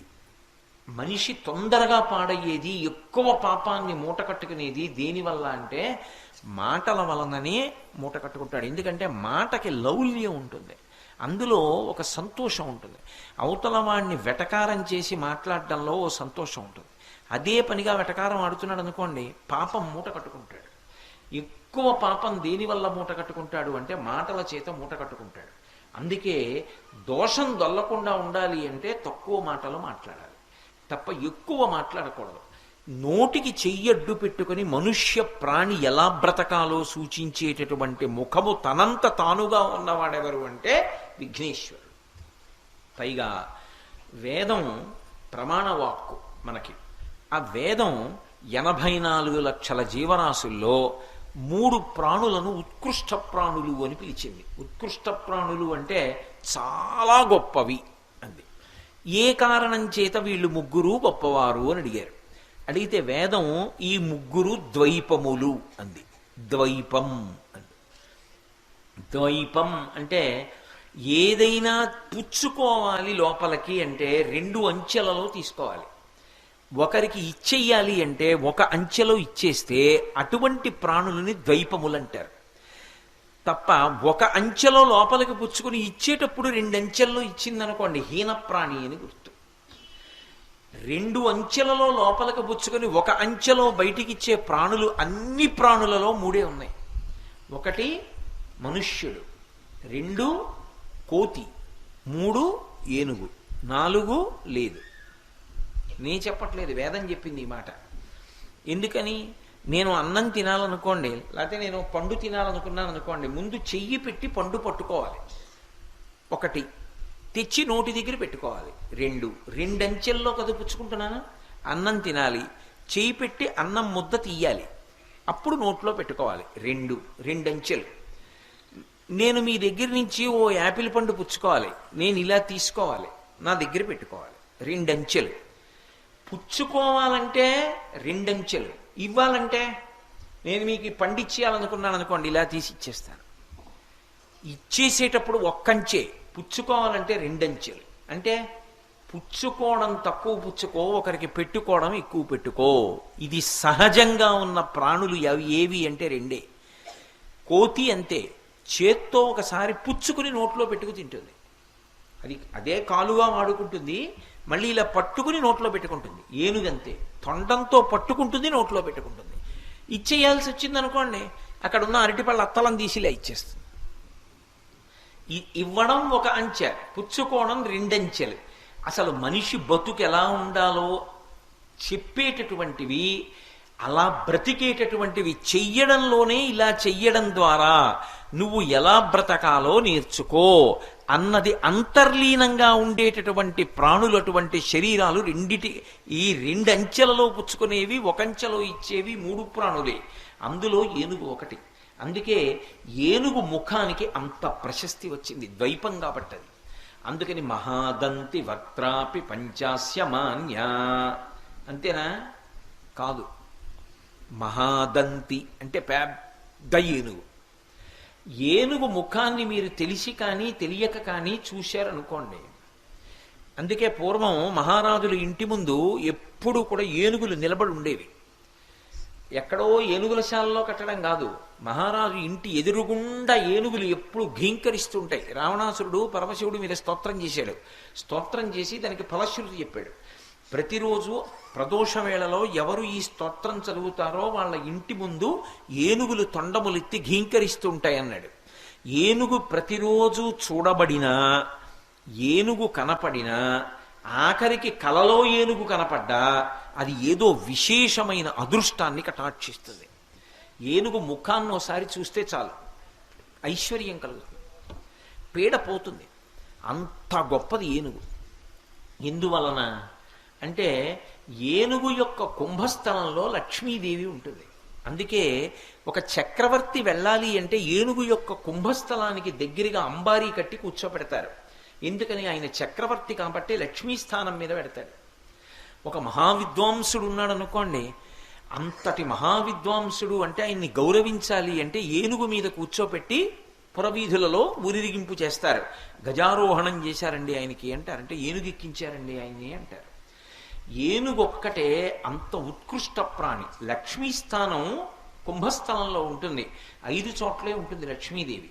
1 ఏనుగు కుంభస్థలం, 2 ఆవు యొక్క వెనక తట్టు, 3 తామర పువ్వు, 4 మారేడు దళం యొక్క వెనుక భాగం, అంటే ఈనెలు ఉంటాయే ఆ ఈనెలు ఉన్నటువంటి ప్రాంతం, 5వది పెళ్ళైనటువంటి ఆడది అంటే సువాసిని యొక్క పాపట ప్రారంభ స్థానం. బొట్టు ఇక్కడ పెట్టుకుంటారు, మంచిదే, ఇక్కడ పెట్టుకోవాలి. ఇక్కడ బొట్టు ఉంది అంటే లక్ష్మీ కటాక్షం ఉంటుంది. భర్తకి లక్ష్మి ఎందుకు ఉంటుంది అంటే భార్య ఇక్కడ బొట్టు పెట్టుకుంటుంది కాబట్టి. సువాసిని యొక్క పాపట ప్రారంభ స్థానం లక్ష్మీ స్థానం. ఈ 5 లక్ష్మీ స్థానాలు. అందులో ఏనుగు కుంభస్థలం 1. ప్రతిరోజు తెలిసి కానీ తెలియక కానీ ఏనుగు ముఖం వంక ఓసారి చూశారనుకోండి, అలక్ష్మి తొలగిపోతుంది, లక్ష్మి కటాక్షిస్తుంది. అంటే ఏది దరిద్రాన్ని కల్పిస్తుందో, ఏది దురదృష్టాన్ని ఇస్తుందో అది దూరంగా వెళ్ళిపోతుంది.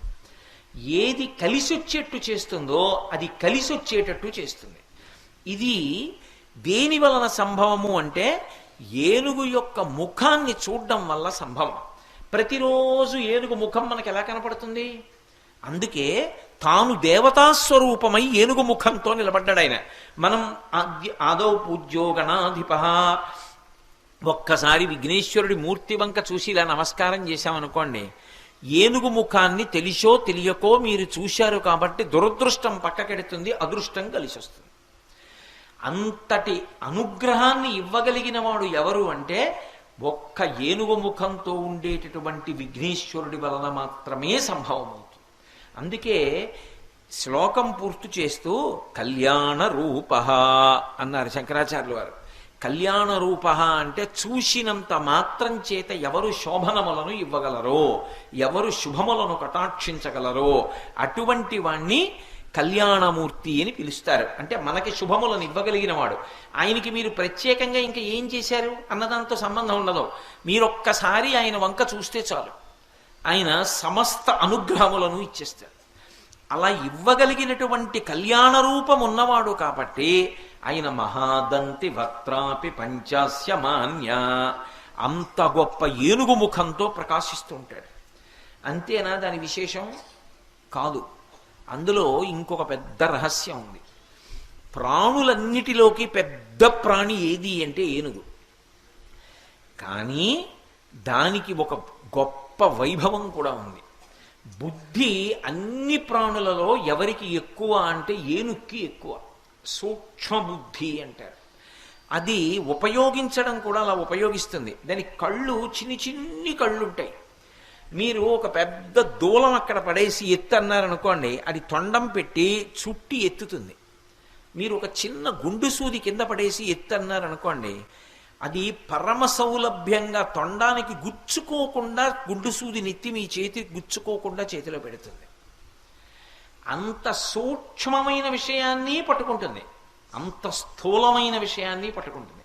అణోరణీయాన్ మహతో మహీయాన్, అంత చిన్నదాని దగ్గరికి వస్తుంది, అంత పెద్దదాని దగ్గరికి వెడుతుంది.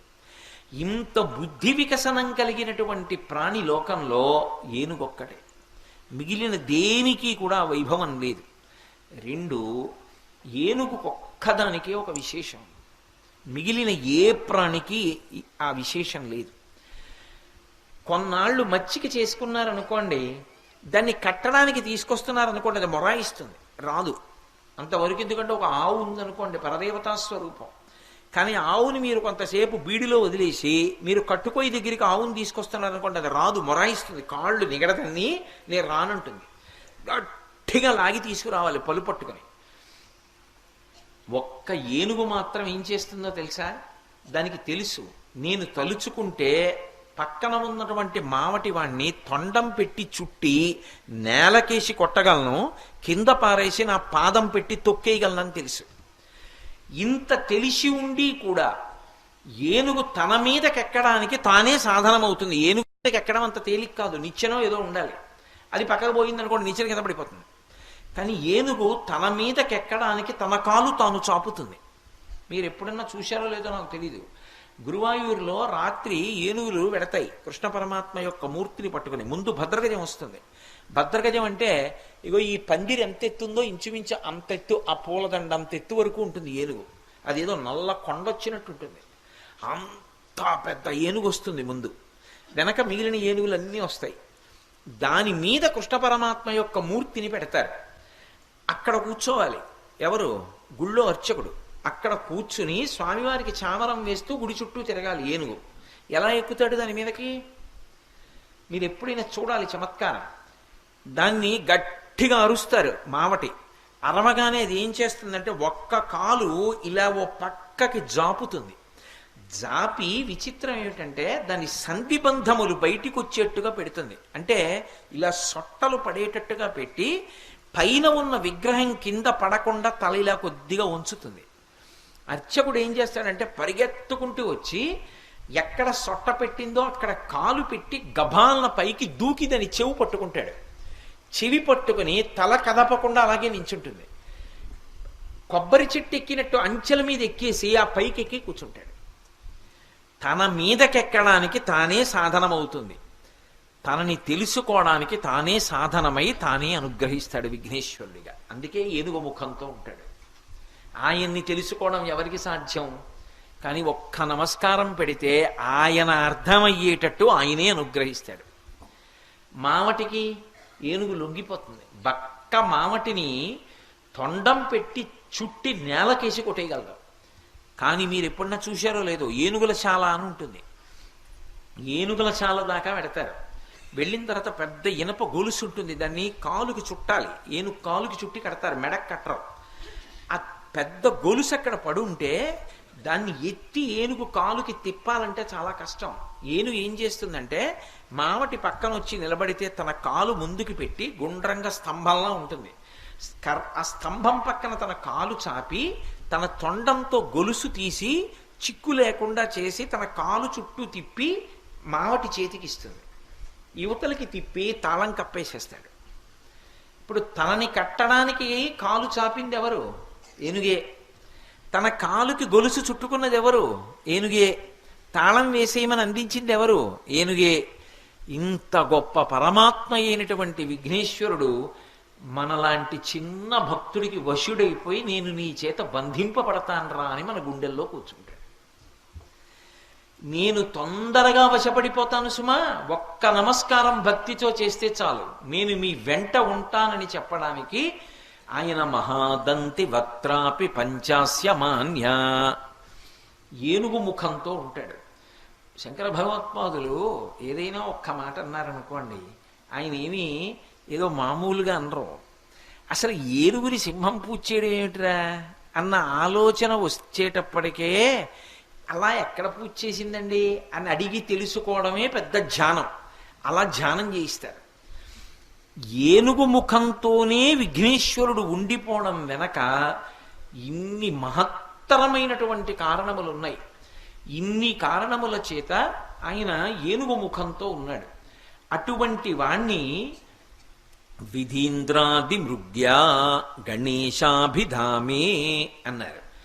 విధీంద్రాది మృగ్యా అంటే విధి అంటే బ్రహ్మగారు, ఇంద్ర అంటే దేవేంద్రుడు, దేవతలందరికీ కూడా అధిపతి. అటువంటి ఆది మొదలైన వారితో మొదలుపెట్టి విఘ్నేశ్వరుడి వలన ఉపకారమును పొందనటువంటి వారు లేరు. విఘ్నేశ్వరుడి వలన ఉపకారం పొందకుండా జీవితంలో ముందుకెడతాను అనేటటువంటి వాడు ఉండడు. ఆయన ఉపకారం ఉంటేనే ముందుకెళ్ళడం, ఆయన ఉపకారం పొందకుండా నేను ముందుకెడతానండి అంటే జరగదు. అందుకే విధీంద్రాది ఆది 2 అక్షరాలు వేయడం వెనక రహస్యం అది. మీరు చూడండి, అసలు విఘ్నేశ్వరుడు యొక్క అండదండలు లేకుండా నిలబడడం అనేటటువంటిది ఎవ్వరికీ సాధ్యం కాదు. ఎందుకని నేను మీకు ఇంతకు ముందు ఒకసారి చెప్పా, పరమశివుడంతటి వాడు త్రిపురాసుర సంహారం చెయ్యవలసి వస్తే రథానికి ఇరుసు విరిగిపోతే విఘ్నేశ్వరుడు యొక్క పూజ చేసి ఆయన అనుగ్రహాన్ని పొంది మళ్ళీ ఆ ఇరుసు సక్రమంగా ఏర్పడితే ఆ రథం నడిస్తే త్రిపురాసుర సంహారం చేశాడు. పార్వతీదేవి విఘ్నేశ్వర సహాయంతో భండాసుర సంహారం చేసింది. మీరు లలితా సహస్రనామ స్తోత్రం చదువుతుంటారు కదా, చదువుతున్నప్పుడు అందులో భండాసురుడికి లలితాదేవికి జరిగినటువంటి యుద్ధాన్ని వర్ణిస్తారు.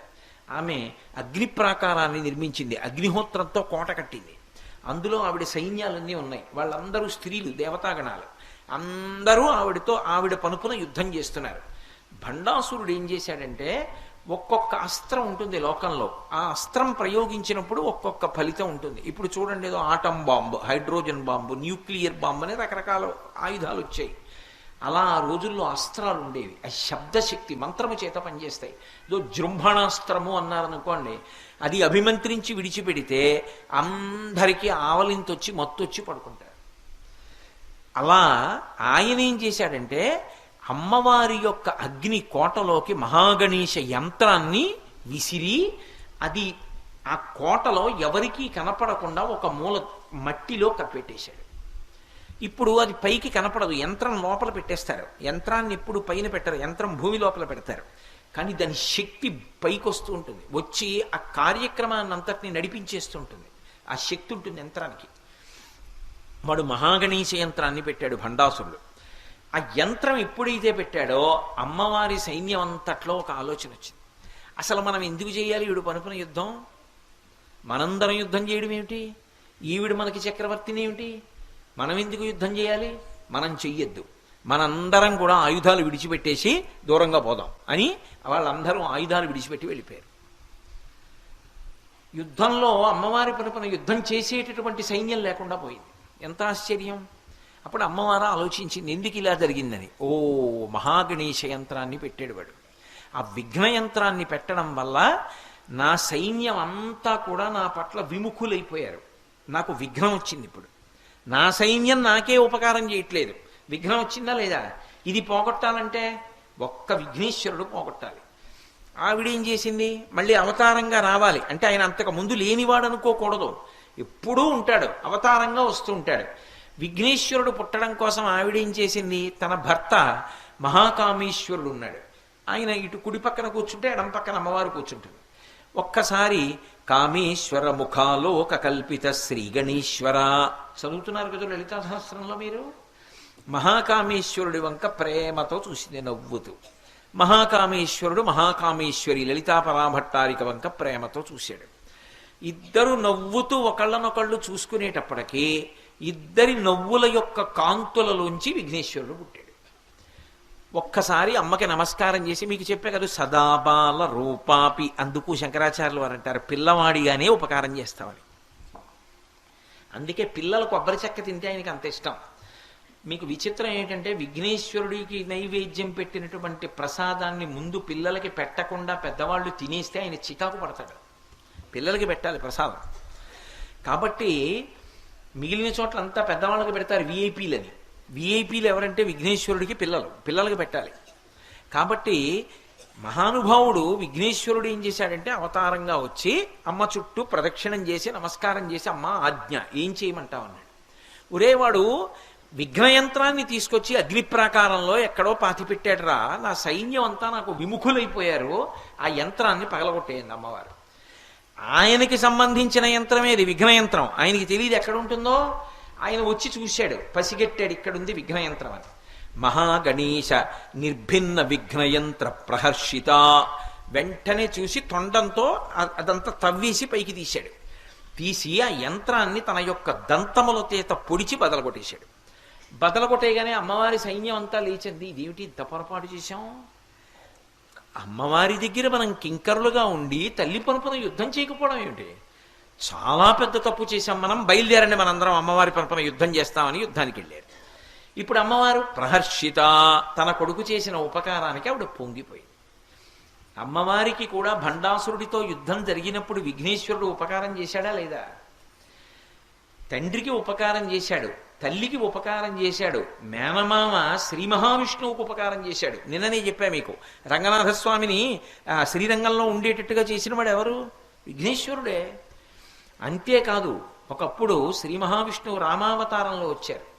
వచ్చి నవపాషాణం అని చెప్పి క్షేత్రం తమిళనాడులో రామేశ్వరం వెడుతున్నప్పుడు ఆ నవపాషాణం దగ్గర నుంచి సముద్రం మీద సేతువు కట్టి లంకాపట్టణానికి వెడదాం, యుద్ధం చేద్దాం అనుకున్నాడు.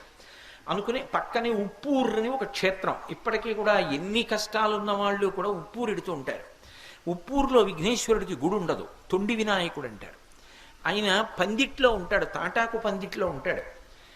ఆయన దర్శనం చేసి ఆయనకి నమస్కారం చేస్తే ఇక్కట్ల నుంచి బయటకు వస్తారంటారు. ఆ ఉప్పూరు పక్కనే ఉంది, నవపాషాణం పక్కన. ఆ ఉప్పూరు వెళ్ళి రామచంద్రమూర్తి విఘ్నేశ్వరుడికి నమస్కారం చేసి ఇక్కడి నుంచి నేను సేతువు కడుతున్నానన్నాడు.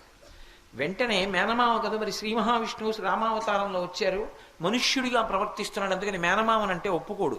అందుకని విఘ్నేశ్వరుడు ప్రత్యక్షం అయ్యి అన్నాడు, ఇక్కడి నుంచి కట్టద్దు, ఇక్కడి నుంచి సేతువు కడితే చాలా దూరం అవుతుంది, ఇంతకన్నా కొంచెం దక్షిణంగా ముందుకు వెళ్ళి అక్కడి నుంచి సేతువు కట్టు, కడితే ఇది తిన్నగా లంకాపట్టణంలో రావణాసురుడి అంతఃపురం ముందుకెడుతుంది, నీకు కష్టం తగ్గుతుంది, దూరం తగ్గుతుంది, లంకాపట్టణం యొక్క కీలకమైన ప్రాంతానికి సేతువు చేరుతుంది, అందుకని అక్కడి నుంచి సేతువు కట్టన్నాడు. అక్కడి నుంచి రాముడు సేతువు కట్టి ప్రయాణం చేసి వెళ్ళాడు. కానీ విఘ్నేశ్వరుడికి తర్వాత దేవాలయం కడదామని ఎందరో ప్రయత్నించారు. కానీ అక్కడ గుడి కడదామన్నా, గోడ కడదామన్నా, తలుపు పెడదామన్నా ఆయన ఒప్పుకోడు, విఘ్నం వస్తుంది. ఎందుకని అంటే చాలా మందికి కలలో కనపడి చెప్పాడు, నా మేనమామ రామచంద్రమూర్తిగా అవతారంలో ఉన్నప్పుడు మా అత్త సీతమ్మ కనపడలేదని ఎంతో బెంగ పెట్టుకుని కాలినడకన వెడుతూ ఇక్కడి నుంచి సేతువు కట్టడానికి నన్ను పూజ చేశాడు. అంత బాధపడుతున్న నా మేనమామే నాకు జ్ఞాపకానికి వస్తుంటాడు. అందుకే నా మేనమామ బాధలో ఉండి నా దగ్గరికి వచ్చాడు కాబట్టి నేను గుళ్ళో ఉండను, పందిట్లోనే ఉంటాను. ఆయన ఎలా అరణ్యవాసం చేశాడో నేను అలా పందిట్లో ఉంటానని ఇప్పటికీ ఉప్పూరులో విఘ్నేశ్వరుడు తొండి వినాయకుడు పందిట్లోనే ఉంటాడు. ఎంతమందో వెళ్ళి దర్శనం చేస్తుంటారు ఉప్పూరు విఘ్నేశ్వరుడు. వాతాపి గణపతిం భజే అంటారు ముత్తుస్వామి దీక్షితులు. వాతాపి గణపతి అంటే మహానుభావుడు. అదే మూర్తిని తీసుకెళ్లి మళ్ళీ తిరువయ్యూరులో ప్రతిష్ఠ చేశారు. ఆయన్నే ముత్తుస్వామి దీక్షితారు వారు కీర్తన చేశారు. కాబట్టి అంత అద్భుతంగా ఒకానొకప్పుడు శ్రీ మహావిష్ణువుకు ఉపకారం చేశారు. ఆయన తమ్ముడు సుబ్రహ్మణ్యుడికి ఉపకారం చేశాడు. ఇందువల్ల వల్లీదేవిని వివాహం చేసుకోవాలని సుబ్రహ్మణ్యేశ్వర స్వామి ఎంతో ప్రయత్నించారు. కానీ వల్లీదేవి ఎప్పుడు సుబ్రహ్మణ్యుడితో మాట్లాడేది కాదు. ఆమె ఒక గిరిజన నాయకుడు, అంటే అరణ్య ప్రాంతంలో ఉండేటటువంటి శబరులు బోయవాళ్ల రాజు యొక్క కుమార్తెగా అవతారం తీసుకుని వచ్చింది. ఆమె ఈయనేమో దేవసైన్యానికి అంతటికీ అధ్యక్షుడు, మెరుపు తీగలా ఉండేవాడు. ఈయన వస్తే ఆవిడ చూసేది కాదు, వెళ్ళిపోయేది. బాబాయ్ అంతంత పెద్దవాళ్ళు మనకెందుకని వెళ్ళిపోయేది. సుబ్రహ్మణ్యుడికి ఆవిడ్ని వివాహం చేసుకుందామని కోరిక. అసలు మాట్లాడదామంటే మాటే మాట్లాడదు. ఎలా? అన్నయ్యని అడిగాడు. అన్నయ్య ఎలా అన్నయ్య, అసలు నాతో మాట్లాడదు, వల్లీదేవిని వివాహం చేసుకోవాలనుకుంటున్నాను అన్నయ్య అన్నాడు. విఘ్నేశ్వరుడు ఆలోచించి అన్నాడు, నీ కోరిక తీరేటట్టుగా నేను చేస్తాను, నన్ను పూజ చెయ్యి అన్నాడు. ఒక్క నమస్కారం చేశాడు అన్నయ్యకి, ప్రదక్షిణం చేసి. నేనున్నాను కదరా, నువ్వు వృద్ధ బ్రాహ్మణ రూపంలో వెళ్ళి అక్కడి నించో అన్నాడు. వెళ్ళి వృద్ధ బ్రాహ్మణ రూపంలో నించున్నాడు సుబ్రహ్మణ్యేశ్వర స్వామి. వల్లీదేవి చెలికెత్తెలతో ఉద్యానవనంలోకి వచ్చింది. వెంటనే విఘ్నేశ్వరుడు పెద్ద ఏనుగు రూపంలో వెళ్ళి తొండమెత్తి పిచ్చెక్కిన ఏనుగు రూపంలో పెద్ద ఘీంకారం చేస్తూ పరుగులు తీశాడు. అయ్య బాబోయ్, పిచ్చెక్కిన ఏనుగు వచ్చేస్తోంది, ఎక్కడ చంపేస్తుందో అని వల్లీదేవి పరిగెత్తి వెళ్ళిపోతూ అటు ఇటు చెదిరిపోవడంలో చెలికెత్తెలందరూ రక్షించే వాళ్ళెవరని ఆలోచిస్తూ అక్కడ నిలబడిన వృద్ధ బ్రాహ్మణుణ్ణి ఓ తాతగారిని మనవరాలు పట్టుకున్నట్టు గట్టిగా కౌగిలించుకుంది. ఎప్పుడైతే వృద్ధ బ్రాహ్మణుణ్ణి కౌగిలించుకుందో విఘ్నేశ్వరుడు తన అవతారాన్ని అంతర్ధానం చేశాడు, మాయమైపోయాడు. ఈవిడ ఏనుగు ఘీంకారం వినపట్టలేదని భయం తగ్గి కళ్ళు తెరిచి చూసేటప్పటికీ వృద్ధ బ్రాహ్మణుడు సుబ్రహ్మణ్యుడు అయిపోయాడు. ఆ తర్వాత వల్లీ కళ్యాణం అయిపోయింది. వల్లీ దేవసేన సమేత సుబ్రహ్మణ్యేశ్వర స్వామి వారు అయిపోయారు. ఇప్పుడు సుబ్రహ్మణ్యేశ్వర స్వామికి వల్లీ కళ్యాణంలో ఉపకారం చేసిన వాళ్ళు ఎవరు? విఘ్నేశ్వరుడే. చతుర్ముఖ బ్రహ్మగారు సృష్టి ప్రారంభం చేసే ముందు మొట్టమొదట ఎవరిని పూజ చేస్తాడంటే విఘ్నేశ్వరుణ్ణి. ఇంద్రాది దేవతలు ఎప్పుడైనా ఎక్కడైనా ఏదైనా దండయాత్ర చెయ్యాలంటే ఆదౌ పూజ్యో గణాధిప, మొట్టమొదటి పూజ ఎవరికి చేస్తారంటే విఘ్నేశ్వరుడికే. ఇంతమందికి ఇన్ని ఉపకారాలు చేశాడు. అంతవరకు ఎందుకు? మేనమామ శ్రీమన్నారాయణమూర్తి కృష్ణ భగవానుడుగా వస్తే ఆ సత్రాజిత్తు యొక్క తమ్ముడైనటువంటి ప్రసేనుడితో కలిసి వెళ్ళినప్పుడు ఆ చవితి నాడు చంద్రబింబాన్ని చూసినందుకు అపనిందలు వస్తే పోగొట్టుకోవడానికి ఉపకారం చేసిన వాడు ఎవరు? వినాయక చవితి వ్రతం చేస్తే మేనల్లుడైన విఘ్నేశ్వరుడే. ఆయన చేత ఉపకారమును పొందని వాళ్ళు ఎవరున్నారు లోకంలో? ఆయన అందరికీ ఉపకారం చేస్తుంటాడు. ఆయన చేసే ఉపకారం ఏమిటి? పెద్ద ఉపకారం. ఆది అంటే ఆయనకి భార్యలు సిద్ధి బుద్ధి, అదే ఆయన చేసే మహోపకారం. మీరు ఎక్కడ చెప్పండి, అందుకే లక్ష్మీ గణపతి స్వరూపం వచ్చింది లోకంలో. నిన్న మీతో చెప్పే కదా, శ్రీ సూక్తంలో 6 లక్ష్ముల్ని చెప్తారు. సిద్ధలక్ష్మీర్ మోక్షలక్ష్మీర్ జయలక్ష్మీ సరస్వతి శ్రీర్లక్ష్మీర్ వరలక్ష్మీశ్చ ప్రసన్నా మమ సర్వదా అని. సిద్ధి అనేటటువంటిది మొట్టమొదటి లక్ష్మీ స్వరూపం, సిద్ధలక్ష్మి అంటారు. సిద్ధి బుద్ధి విఘ్నేశ్వరుని యొక్క భార్యలు. ఆయనకి నమస్కారం చేస్తే బుద్ధి కలుగుతుంది, దాని వలన సిద్ధి కలుగుతుంది. అమ్మయ్యా, కార్యం సిద్ధించిందండి అంటాడు. మనిషి ఎప్పుడు సంతోషంతో అమ్మయ్యా అని కూర్చునేది కార్యం సిద్ధించాక, అంటే కార్యం అయిపోయాక. కూతురు పెళ్ళి తిరుగుతూనే ఉంటాడు, అంతకుముందు 2-3 రోజులు నిద్రపోడు, తిరుగుతూ ఉంటాడు. కన్యాదానం చేసేశాడు, పెళ్ళి అయిపోయింది, బంధువులందరూ వెళ్ళిపోయారు, అందరికీ ఇవ్వవలసిన డబ్బంతా ఇచ్చేశాడు, పిల్ల కాపరానికి వెళ్ళిపోయింది. అమ్మయ్యా, మంచి అల్లుడి చేతిలో కూతుర్ని పెట్టేశానండి అని కూర్చుంటాడు. సిద్ధి అంటే కార్యం అయిపోయింది. కార్యం అవ్వాలంటే ఏముండాలి? బుద్ధి ఉండాలి. బుద్ధి లేకపోతే ఈశ్వరుడు ఎన్ని ఇచ్చాడో అన్నీ నిరర్థకములైపోతాయి. నేను ఇప్పుడు నిజానికి వేదాంతంలో ఈ సిద్ధి బుద్ధి తత్వం అంటే ఏమిటి అన్నది చెప్పాలి అంటే నేను మీ వేట్లపాలెం 1 నెలలు రావాలి. అందుకని మీకు తేలికగా అర్థమయ్యేటట్టుగా ఒక్క 5 నిమిషాల్లో చెప్పేసే ప్రయత్నం చేస్తా. నెల్లాళ్లలో నేను కష్టపడవలసిన దాన్ని ఒక్క 5 నిమిషాల్లో మీకు అర్థమయ్యేటట్టుగా చెప్పడానికి నా గొప్ప కాదు, వేదాంతం కల్పించింది అవకాశం. మనిషికి శరీరమును రథము అని పిలుస్తారు. రథం ఎందుకు ఉపయోగపడుతుంది? ఒక చోటు నుంచి ఒక చోటుకి వెళ్ళడానికి రథం ఎక్కుతాం. రథము అంటే వాహనం. ఇప్పుడు నేను కాకినాడ నుంచి ఇక్కడికి రావాలి, ధర్మరాజు గారు కారు ఎక్కించి తీసుకొచ్చారు, ఆ కారులో వచ్చారు, అదొక వాహనం. నేను ఇప్పుడు అక్కడి నుంచి ఇక్కడికి రావడానికి ఎలా ఉపయోగపడిందో ఈ శరీరం కూడా మళ్ళీ పుట్టుక లేకుండా భగవంతుణ్ణి చేరిపోవడానికి ఉపయోగపడుతుంది. ఈ శరీరమే అపారమైన పుణ్యాన్ని సంపాదించుకోవడానికి ఉపయోగపడుతుంది. దీన్ని దాచిపెట్టారనుకోండి, ఇది ఉండదు, ఇది వెళ్ళిపోతుంది. కానీ దీన్ని ఉపయోగించినది ఏదుందో అది పుణ్యంగా మిగిలిపోతుంది. ఎక్కడో గోశాల కడుతున్నారనుకోండి, గోశాల కడుతుంటే ఈ శరీరాన్ని ఉపయోగించి తట్టలతో మట్టెత్తి పోశారనుకోండి, ఓ గోశాల కట్టడానికి మీరు శరీరాన్ని ఉపయోగించారు కాబట్టి ఆ పుణ్యాన్ని ఈశ్వరుడు అడ్డు పెట్టి కొన్ని వేల జన్మల పాటు సుఖాలు ఇస్తాడు, తనకి దగ్గరగా తీసుకుంటాడు. ఈ శరీరాన్ని ఉపయోగించాలి. కానీ మీరు ఒకటి ఆలోచించండి, శరీరము తనంత తానుగా ఉపయోగపడుతుందా? కాకినాడ నుంచి తనంత తానుగా ఇది వచ్చేస్తుందా? పేట్లపాలెం తనంత తానుగా వచ్చి తనంత తానుగా మాట్లాడుతుందా? మాట్లాడదు. ఈ శరీరము అనేటటువంటి రథానికి గుర్రాలు ఉంటాయి. గుర్రాలు అపారమైన వేగం కలిగి ఉంటాయి. అందుకే అశ్వపూర్వాం రథమధ్యాం హస్తినాద ప్రబోధినీం అంటుంది శ్రీ సూక్తం. ముందు గుర్రాలు వస్తాయి, గుర్రాలు ముందుంటాయి, రథం వెనక్కు ఉంటుంది కదా. గుర్రాలు లాగుతాయి కదా. ఏమిటి గుర్రాలు? ఇంద్రియాలు గుర్రాలు. కళ్ళు, చెవులు, ముక్కు, నోరు, చర్మం, ఈ 5 ఇంద్రియాలు. ఇవి ముందు లాగుతాయి. కన్నుందనుకోండి, అలా చూశాననుకోండి, అబ్బా ఎంత బాగుందో జలపాతం, ఓసారి దగ్గరగా వెళదాం అనిపిస్తుంది. ముందు గుర్రం వెళ్ళింది, తర్వాత శరీరం పెడుతుంది, రథం పెడుతుంది. గుర్రాలు లాగుతాయి. ఇప్పుడు ఈ గుర్రాలకి ఈ రథానికి ఒక సారథి ఉంటాడు. ఆ సారథికి బుద్ధి అని పేరు. ఈ బుద్ధి అన్న సారథికి గుర్రాలకి మధ్యలో ఒకటి ఉంటుంది, దాన్ని కళ్ళెం అంటారు. గుర్రం యొక్క ముక్కు దగ్గర నుంచి వేసి ఎన్ని గుర్రాలు కట్టనివ్వండి అన్ని గుర్రాల యొక్క కళ్ళాలని సారథి పట్టుకుంటాడు కదూ. ఇప్పుడు ఈ సారథి కళ్ళాన్ని ఇలా లాగాడు అనుకోండి, రథం కదులుతుంది. ఇటు లాగాడు అనుకోండి, ఇటు తిరుగుతుంది. ఇటు లాగాడు అనుకోండి, ఇటు తిరుగుతుంది. గట్టిగా లాగాడు అనుకోండి, రథం ఆగుతుంది. సారథి ఎక్కి ఇలా జులిపించాడు అనుకోండి, రథం కదులుతుంది. వాటిని చేత్తో పట్టుకుంటారు, ఆ దండం పట్టుకుని దాన్ని ఒకలా కొట్టాడు అనుకోండి, అది వేగంగా దౌడు తీస్తుంది. అది అశ్వవిద్య అని గుర్రాల్ని పరిగెత్తించడం ఒక విద్య. ఇందులో మీరు ఒకటి బాగా జ్ఞాపకం పెట్టుకోండి, పగ్గాలు చాలా ప్రధానమైనటువంటి పాత్ర పోషిస్తాయి. కానీ పగ్గాలు పగ్గాలుగా, గుర్రాలు గుర్రాలుగా మాత్రం లక్ష్యాన్ని చేర్చం. గుర్రాలు బండికి కట్టి, గుర్రాలకు పగ్గాలు కట్టి ఎవరూ ఎక్కకుండా గుర్రాలను అదిల్చి వదిలేశారనుకోండి, ఎక్కడికెడుతుంది ఇప్పుడు ఈ రథం అని అడిగితే నేనేం చెప్పాలి? ఎక్కడికైనా వెళ్ళొచ్చు, రథం చక్రాలు విరిగిపోయి పడిపోవచ్చు.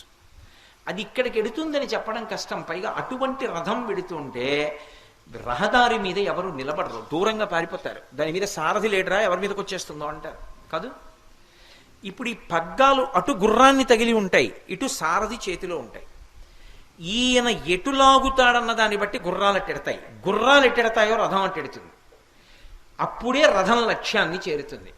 ఈ కూర్చున్న సారథి బుద్ధి, ఈతని చేతిలో ఉన్న పగ్గాలు మనస్సు, ఇంద్రియాలు గుర్రాలు, లోపల కూర్చున్న జీవుడిది ప్రయాణం. ఇప్పుడు ఈ బుద్ధి ముందు సక్రమంగా ఉందనుకోండి, బుద్ధి నిర్ణయం చేస్తుంది. పగ్గం అటు కదులుతుంది, ఇటు కదులుతుంది, అటు గుర్రాన్ని కదులుతుంది. తెలిసి తెలియని వాడు రథం ఎక్కి పగ్గాలు పట్టుకుని ఇవేవో బాగున్నాయనుకుని ఇలా లాగి ఇలా అన్నాడు అనుకోండి, పరిగెడతాయి. ఇంకా తర్వాత ఏం చేయాలో వాడు తెలియదు, కనబడిపోతాడు వాడు. అదే తెలిసిన్నవాడు అనుకోండి, మళ్ళీ గుర్రాలను ఆపడం వస్తుంది, ఎటు తిరగాలో అటు తిప్పడం వస్తుంది. అప్పుడు చేరవలసిన చేటుకి చేరి రథాన్ని ఆపుతాడు.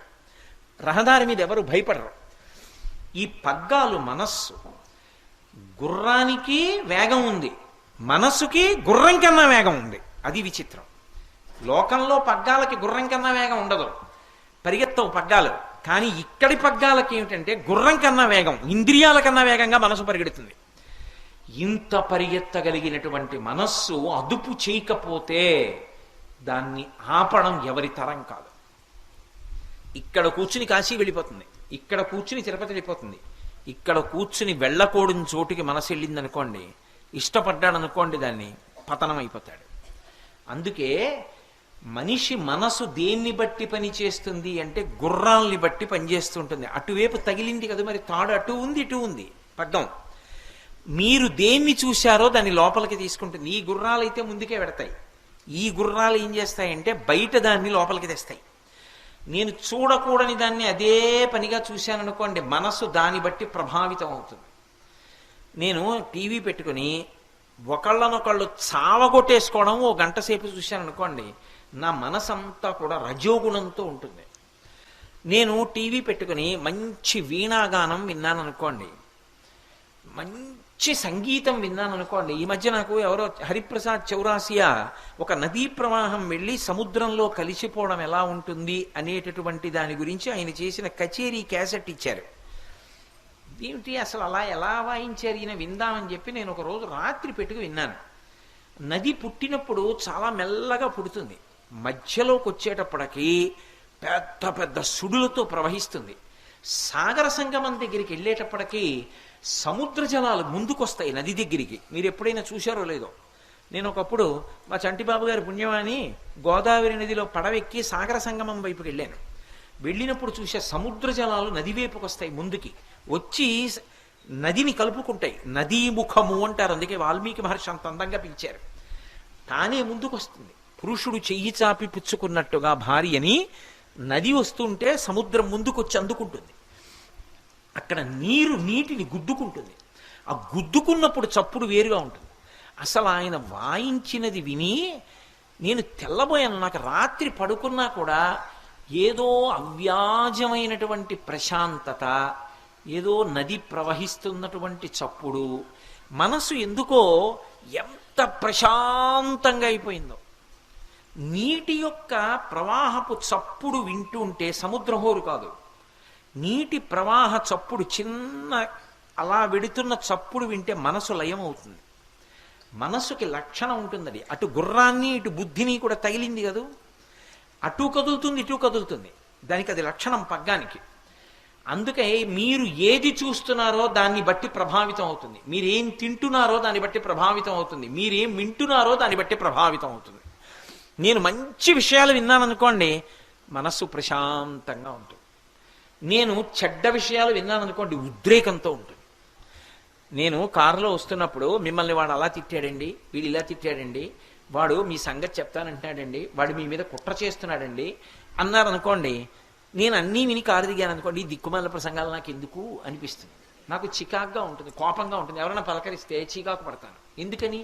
నేను వినకూడనివన్నీ విన్నాను, నా మనసు ప్రభావితమైంది. అదే నేను మంచి విషయాలు విన్నాను అనుకోండి, గోశాలలో మట్టి పోసారట, గోశాలలో మట్టి అంతా ఎనిపారట, పూల మొక్కలు వేసుకోవచ్చు, కదంబ వృక్షాలు వేసుకోవచ్చు, ఇప్పుడు అక్కడ గడ్డి వేయచ్చు, ఓ నెల్లాళ్లలో గడ్డి పెరుగుతుంది, గోవుల్ని కట్టాక చక్కగా ఈ గడ్డి వేయచ్చు. నా మనసు ఎంతో సంతోషంగా ఉందనుకోండి, ప్రసంగంలో అనేక విషయాలు జ్ఞాపకానికి వస్తాయి. మనసు ఇంద్రియాలతో ఏం చూసిందో దాన్ని లోపలికి తీసుకుంటుంది, బుద్ధి ఏం చెప్పిందో దాన్ని చేస్తుంది, గుర్రా అన్నట్టు నడిపిస్తుంది. ఇందులో ప్రధానం ఏది అంటే, చూడకూడనిది పొరపాటున చూసిన బుద్ధి అటువైపుకు వెళ్ళొద్దు అని పగ్గాన్ని పట్టిందనుకోండి, వెళ్ళదు, ఆగుతుంది గుర్రం. బుద్ధి వక్రించింది అనుకోండి, బుద్ధి నిర్ణయం చేస్తుంది, సరే వెళ్ళని పగ్గం అట్లా ఆగిందనుకోండి, వెళ్ళిపోతుంది రథం, పతనం అయిపోతాడంతే. అందుకే అన్నిటికన్నా మనిషికి ఏది ప్రధానము అంటే బుద్ధి ప్రధానం. బుద్ధి ఎప్పుడూ సక్రమంగా ఉండాలి. అందుకే మీరు ఏ పూజ చేశారన్న దానితో సంబంధం ఉండదు. మీరు ఏ పూజ చెయ్యండి, చిట్ట చివర మాత్రం ఒక మాట అడుగుతారు, దాన్నే మంత్రపుష్పం అంటారు. అందుకే చేత్తో పువ్వులు పట్టుకుని ఆఖరణ అడుగుతారు. ఏమన్నాడు? ఏదో దుర్గాదేవిని పూజ చేశామనుకోండి శారదా నవరాత్రుల్లో, కాత్యాయనాయ విద్మహే కన్యాకుమారి ధీమహి తన్నో దుర్గి ప్రచోదయాత్ అంటారు అని పువ్వులు విడిచిపెట్టేస్తారు. మంత్రపుష్పం చెప్పారు అంటే ఆఖరణ ప్రచోదయాత్, ఆ దుర్గమ్మ మా బుద్ధులను ప్రేరేపించుగాక, ఆ దుర్గమ్మ మమ్మల్ని అనుగ్రహించాలి. అందుకే రుద్రాభిషేకం చేస్తే శివ సంకల్పమస్తు శివ సంకల్పమస్తు అని అన్ని మాటలు చెప్తారు మహన్యాసంలో. ఆ పరమశివుని యొక్క అనుగ్రహము చేత మా బుద్ధులు మంచి వైపునకు ప్రేరేపింపబడుగాక, మా బుద్ధి ఎప్పుడూ మంచిని కోరుగాక, చెడు వైపుకి మనసుని ఇంద్రియాలని తిప్పకుండుగాక. సరే అలా అనుభవించు అందనుకోండి, ఒక్కసారి బుద్ధి అందా ఇరుక్కుపోతాడంతే, పాపకర్మల వైపుకి వెళ్ళిపోతాడు. అందుకే మీరు దీన్ని కొంచెం జాగ్రత్తగా పట్టుకోవాలి సుమా. ఆనందం అనేటటువంటిది మనిషిలోంచి పుట్టే కోరిక 3 కారణముల చేత పుడుతుంది. ఒకటో స్థాయి దేనికి పుడుతుంది అంటే దీని సుఖం కోసం పుడుతుంది. మొదటి కోరిక దీనికి వస్తుంది, ఇది బాగుండాలని కోరుతుంది. ఎందుకో ఈ ప్రసంగాలన్నీ, హాయిగా ఇంటి పట్టున కూర్చుంటే సుఖంగా కూర్చోవచ్చు కదా, ఈ తిరుగుడు ఏమిటి, ఈ ప్రసంగాలు ఏమిటి, ఎందుకు వచ్చిన అల్లరి అంటే శరీరం సుఖపడాలి. ఏసీ ఉంటే బాగుండండి అంటుంది, అంటే శరీరానికి చల్లగా ఉండాలి. బా ఎంతసేపు అండి ప్రయాణం అంటుంది, అంటే అలా కూర్చోవడం ఇష్టపట్టాలా, కాసేపు పడుకుందాం, శరీరాన్ని చాపుకుని అంటుంది. మొదటి కోరిక దేని గురించి అడుగుతుంది అంటే శరీరం గురించి అడుగుతుంది. కానీ ఒకటి గుర్తుపెట్టుకోండి, దీని గురించి అడిగేటటువంటి కోరికలకి అంతు ఉండదు. మనస్సు పగ్గాలు సంకల్ప వికల్పం చేస్తూ ఉంటాయి, అటు కదుపుతాయి ఇటు కదుపుతాయి. అందుకే అది కదిపేటప్పుడు పగ్గలు మరి లాగుతూ ఉంటారు కదా, ఇలా ఇలా ఇలా ఇలా లాగుతూ ఉంటారు. అటు తలని లాగుతూ ఉంటుంది, గుర్రం తలని, ఇటు ఈ చెయ్యి లాగుతూ ఉంటుంది. లాగుతున్నప్పుడు అట ఇట, అది సంకల్పం ఇది వికల్పం. ఒకటి చెప్తుంది వదిలేస్తుంది, చెప్తుంది వదిలేస్తుంది, ఒకటే చెప్పదు, అనేకం చెప్తూ ఉంటుంది. ఈ శరీరానికి సంబంధించి ఇది ఉంటే బాగుండు, అది ఉంటే బాగుండు, కొబ్బరికాయ పచ్చడి చేశాను అన్నారనుకోండి, కొబ్బరికాయ శనగపప్పు వేస్తే బాగుండేదంటే, అంటే ఇది తినడానికి బాగుండాలి. ఈ శరీరానికి సంబంధించిన సుఖాలు అనంతంగా అడుగుతుంది. మీరు తీరుస్తూ వెళ్ళిపోవడం ఒక్కటే అలవాటు చేశారనుకోండి, అగ్నిహోత్రంలో నెయ్యి పోయడం, అది దానికి అంతు ఉండదు. అగ్ని ఆరదు, ఎంత పోసినా భగ్గుని లేస్తూ ఉంటుంది. ఆ తర్వాత స్థాయిలో నియంత్రించారనుకోండి, ఎన్నాళ్ళు ఈ దిక్కుమాల కోరికలు, ఈ శరీరాన్ని పణంగా పెట్టకపోతే ఇది సొక్కిపోతుందని గోశాలకు వెళ్ళి శ్రమదానం చేయకపోతే, గురువుగారని చెప్పి శ్రమదానం చేయకుండా కూర్చుంటే, అయ్యో గురువుగారు అలిసిపోవడం ఏంటంటే మీరు కూర్చోండి మేము చేస్తామంటే గురువుగారు ఏమైపోతాడు, పాడైపోడు. మరి ఆయనకి శరీరం లేదు, ఆయన చెయ్యొద్దు, ఆయన చెయ్యాలి. ఆయనకి శరీరం లేదు, మరి ఆయన చెయ్యాలంతే వెళ్ళి. అంతేకాని నేను ఒక్కడిని చేయనండి అంటే మంచిదే, కూర్చో, ఎందుకు పనికి రాకుండా పోతావు. ఆ శరీరం వల్ల ఏం సాధించావు, గంట కూర్చుని వెళ్ళిపోతుంది అంతే. అదే మట్టి తట్టు ఎత్తినవాడు ఎవడో వాడి జీవుడు తరిస్తాడు. శరీరాన్ని దాటిందనుకోండి మనసుకి సుఖాన్ని అడుగుతుంది. మనసుకి సుఖం అంటే ఈ పాట విందాం, ఆ పాట వింటే ఏమొచ్చిందే, త్యాగరాజస్వామి వారి కీర్తన వినవే అన్ననుకోండి, అబ్బా త్యాగరాజస్వామి కీర్తన మనకేమర్థం అవుతుంది, ఇది అనుకో గోదావరి గట్టుంది, గట్టు మీద చెట్టుంది, చెట్టు మీద పుట్టుంది, పుట్ట మీద పెట్టుంది, అర్థం అవుతుంది. విను, ఇవే వినమంటుంది ఎంతసేపు. ఇవి ఎంతసేపు వింటే మాత్రం నీకేమొచ్చింది, ఉయ్యాలా ఎక్కి ఎంతసేపు ఊగితే కాశీ పెడతావు, రైలు ఎక్కితే కాశీ పెడతావు. మనసుకి నాకు ఇది బాగుంది కాబట్టి అది ఉపకారం చేసినా చేయకపోయినా ఇదే చేస్తానంట. నేను ఒక్క చెవికి చెప్పా, ఇంకా అలా ఇంద్రియాలకు ఎన్ని లక్షలు ఉంటాయో. అది మనోస్థాయిలో ఏమిటి సాధిస్తావు, జీవుడికి ఏం ఉండదు దానివల్ల. కానీ కొన్ని తీర్చకుండా సాధ్యం కాదు. కానీ దాన్ని పట్టుకోవద్దని శాస్త్రం అనడానికి రహస్యం అక్కడ ఉంటుంది. అంతిమంగా జీవుడికి ఏమిటి ప్రయోజనం అన్నది ప్రశ్న. 3వ స్థాయి ఉంటుంది. అక్కడ ఏమడుగుతాడంటే నా జీవుడికి ఉపకారమేమి అని అడుగుతాడు. ఇది చేస్తాను, ఈ జీవుడు ఎప్పుడు ఈ శరీరంలో ఉండడుగా, ఓ 20 ఏళ్ల తర్వాత అయినా ఇది వదిలేస్తాడుగా, వదిలేసిన తర్వాత ఈ జీవుడికి ఏమైనా ఉపకారం జరుగుతుందా, ఏమైనా ఉత్తమ లోకాలకు ఎడతాడా, వచ్చే జన్మలో భార్యాబిడ్డలకి అన్నం సంపాదించి పెట్టగలుగుతానా, పుణ్యంతో ఆరోగ్యంగా ఉండగలుగుతానా, భయంకరమైన జన్మలలోకి వెళ్లకుండా ఉంటానా, ఆరోగ్యంగా ఉంటానా, దానికి తగిన పని ఏమిటో చెప్పండి, అది చేస్తాను. ఇప్పుడు తను సుఖపడడానికి కాదు కోరికే, తన జీవుడి యొక్క అభ్యున్నతి కొరకు కోరికే, దాన్ని కోరికే అని పిలవరు. ఎందుకంటే జీవుడి అభ్యున్నతి కొరకు చేసే ప్రతి పని ఇతరులకు ఉపకారం అయిపోతుంది. నా జీవుడు బాగుపడాలని నా దగ్గర 4 పంచెలు ఉంటే 2 పంచెలు ఇచ్చేసాను అనుకోండి, ఇప్పుడు నా జీవుడు బాగుపడ్డం మాట దేవుడు ఎరుగు, ఇంకో 2 పంచెలు ఎవరికో ఇచ్చానా, అందుకే ఇక దాన్ని కోరికే అని పిలవరు. ఆ స్థాయికి వెడితే ఇది బుద్ధి అంటారు. బుద్ధి ఎదగలేదురా వీడికి అంటారు, వీడికి బుద్ధి ఎదగలేదురా అంటారు. బుద్ధి ఎదగలేదురా అంటే అర్థం ఏమిటంటే వీడికి తరించడం రాలేదు, ఎప్పుడు ఏది కోరుకోవాలో ఎలా ఎదగాలో చేత కాకుండా ఉండిపోతున్నాడు. ఇది బుద్ధి ఎక్కడ కలుగుతుందో, బుద్ధి ఎక్కడ పండుతుందో అక్కడ సిద్ధి సంభవిస్తుంది. ఎవరి దగ్గర ఎలా ఉంటాలో అలా ఉంటేనే కదండి కూతురు పెళ్ళి అవుతుంది. ఆయన ఎంత గొప్పవాడైనా కావచ్చు, కానీ ఆడపిల్ల పెళ్లి చేసేటప్పుడు ప్రతి వాళ్ళ దగ్గర ఇలా ఉండాలి గౌరవంగా. మరి ఉండి తను కాబట్టి అన్నం పెట్టేది, అయ్యో రండి భోజనం చేయండి, కోప్పడితే ఎలాగండి అంటూ ఉండాలి. అంటేనే సిద్ధి.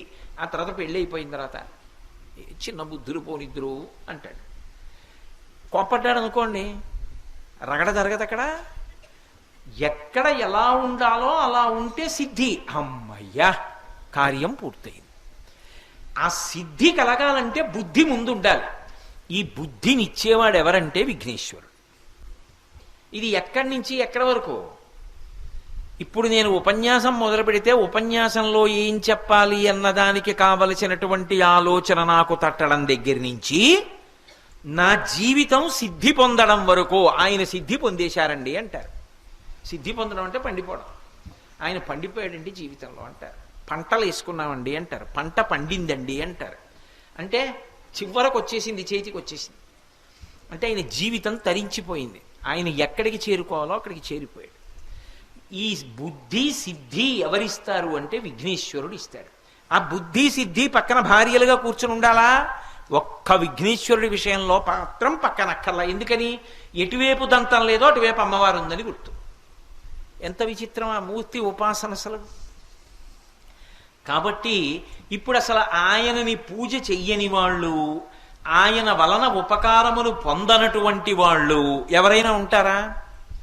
అందుకే విధీంద్రాది మృగ్యా అన్నారు శంకర్లు. ఆయన వలన ఉపకారమును పొందనివాడు కాని, ఆయన ఉపకారము నాకు అక్కరలేదన్నవాడు కాని లోకమునందు ఉండడు. అందరూ ఆయన వలన ఉపకారమును పొందవలసిన వారే తప్ప నాకు విఘ్నేశ్వరుడి ఉపకారం అక్కర్లేదండి అనేటటువంటి వాడు లోకమునందు ఉండడు. ఎందుకంటే మీరు ఒక్కటి బాగా పట్టుకోవాలి. అసలు మనిషి జన్మలో తనంత తాను ఎవరి దగ్గరికి వెళ్ళి నేర్చుకోవలసిన అవసరం లేకుండా వచ్చేటటువంటి విషయాలు చాలా మటుకు స్వార్థంతో కూడుకున్నవే ఉంటాయి. ఇప్పుడే నువ్వు దాచేసుకోరా అని ఎవరు చెప్పక్కర్లేదు, వాడే దాచేసుకోవడం మొదలు పెడతాడు. అబద్ధాలు ఆడరా, అబద్ధాలు ఆడరా అని ఎవరు చెప్పక్కర్లేదు, అబద్ధాలు వాడే ఆడతాడు. నిజం చెప్పరా అని ఎవడన్నా చెప్పాలి. అంతేగాని ఏమండి మీరు అబద్ధం చెప్పండి సార్, ఏమిటి జీవితంలో ఒక్క అబద్ధం చెప్పరు సార్ అని ఎవరికి చెప్పక్కర్లేదు. ప్రతి అబద్ధాలు ప్రతివాడు ఆడతాడు. మంచి చెప్తే కానీ రాదు, చెడు చెప్పకుండా వస్తుంది. చెప్పకుండా వచ్చేటటువంటి చెడుని తొలగించి మంచిని ఇచ్చి, ఆయన అంత పెద్ద రూపంతో ఉన్నవాడు, నింద్యమైన జీవితం అంటే 10 మందితో తిట్టబడే జీవితంలో ఉన్నవాడిని మహానుభావుడని లోకమంతా 2 చేతులు ఎత్తి నమస్కరించేవాడిగా చేస్తాడు. అందుకే ఎలక వాహనం ఏమైనా సమంజసంగా ఉంటుందండి? ఆయనకి వాహనంగా ఏది ఉండాలి? ఏనుక్కు. అసలు ఏనుక్కి వాహనం ఉండాలి అంటే ఎంత పెద్దది ఉండాలి? లోకంలో ఏనుక్కన్నా పెద్ద ప్రాణి లేదు. ఇంకా అది ఎక్కి కూర్చోవాలంటే ఎంత పెద్ద ప్రాణి ఉండాలి? దానికి ఓ పెద్ద రథం ఉండాలి. ఆ రథాన్ని లాగడానికి ఇంకో 50 ఎద్దులో 100 ఎద్దులో కట్టాలి దానికి. కానీ మరి ఆయన దేని మీద కూర్చుంటున్నాడు? ఎలక మీద కూర్చుంటున్నాడు. చచ్చి ఊరుకోదు నెత్తురుకొక్కుని. మరి ఏమిటి ఏనుగు ఏమిటి ఎలకెక్కి వెళ్ళడం ఏమిటి? మన అందరం ఎలక మీద ఏనుగు ఎక్కుతుందండి, విఘ్నేశ్వరుడు అండి, ఎలక వాహనం అండి అని దానికి నమస్కారాలు పెట్టడం ఏమిటి? అంటే అది ఎవరో కాదు, అది నింద్యుడు అన్న మాటకు అర్థం ఏమిటంటే తనంత తానుగా ఎప్పుడూ చెయ్యకూడని పనులు చేస్తూ బ్రతికేటటువంటి స్వభావము కలిగినవాడు. మీరు ఏమనుకోకపోతే మీరు అని నేను అనలేను కాబట్టి నేను, మీరు కొద్దిగా విశాల హృదయంతో ఒప్పుకుంటే మనం. ఎందుకు నింజుడు? ఎలకేం చేస్తుంది? బొరియలు ఎడుతుంది. మనం ఏం చేస్తాం? ఇల్లు కట్టుకోవాలంటే శంకుస్థాపన గొయ్యి తీస్తాం ముందు. పంట పండాలి, నాగలతో భూమి మీద గాడి పెడతాం. ఎప్పుడో 6 నెలల క్రితం కొనుక్కున్న పాల ప్యాకెట్లో పాలన్నీ తీసేసి అందులో నీళ్లు పోసి కడిగేసి దొంతర పెట్టి ఎవడో బఠానీలు అమ్మేవాడు వచ్చాడు, వాడికి ఇస్తానని చెప్పి దాచుకుంటాడు. ఎప్పుడో 6 నెలల తర్వాత ఇవి ఇచ్చి దోషుడు బఠానీలు కొరుక్కు తింటాడు. దానికోసం ఈ కవర్లన్నీ దాచుకుంటాడు. నేను చూసా ఒకళ్ళ ఇంట్లో. ఎందుకండి ఇవన్నీ అంటే బఠానీలు వాడికి ఇవ్వడం కోసం అండి అన్నాడు ఆయన. అలా దాచుకుంటాడు. ఎలకేం చేస్తుంది? దాని అసాధ్యం కూడా ఆఖరికి వెండి నాగేంద్రుడికి పాలు పోస్తే ఇంట్లో ఆవు పాలు దాని మీద చారిక కట్టాయి కాబట్టి వెండి నాగేంద్రుడిని ఎత్తుకుపోయి దానికి అలుగులో పెట్టుకుంటుంది. దానికి పావును చూస్తే భయం కానీ నాగేంద్రుడిని ఎత్తుకుపోతుంది అది. దానికి ఎందుకు ఏం చేసుకుంటుంది నాగేంద్రుడిని? దానికి అక్కర్లేదు. మనని ఎవడు నమ్ముతాడో వాడినే మోసం చేస్తాం. ఎవరింట్లో ఉంటుందో వాడి వేళ్లే కొరుకుతుంది ఎలక. నేను ఏలూరులో ఒకప్పుడు ఒకళ్ళ ఇంట్లో పడుకున్న రాత్రి ఆయన పడుకోబోయే ముందు చెప్పాడు నాకు దిక్కుమాలిన మాట, ఏమండి ఎలకలు ఉన్నాయి వేళ్ళు కొరుకుతాయి జాగ్రత్త అన్నాడు. ఇంకా నిద్ర ఏం పడుతుంది? వీడు ఎలకలు ఉండడం ఏమిటి, వేళ్ళు కొరకడం ఏమిటండి బాబు అన్నాను. అంటే ఏం చేయనండి, ఇంటి నిండా ఏం చేసినా ఎలకలే, అవి వేళ్ళు కొరుకుతాయండి అన్నాడు. నిజంగా కొరికిందో రాత్రి వేళ వచ్చేది. అది ఏమిటో మరి ఆ యజమాని వేళ్ళు కొరుకుతాయి అవి రాత్రిళ్ళు. ఆ ఎలుక ఎవరు యజమానో ఎవడింట్లో అది ఉంటో వాడి చూరులోనే ఉంటుంది, వాడింట్లోనే పట్టుకుపోయి తినేస్తూ ఉంటుంది, వాడి వేళ్లే కొరికేస్తుంది.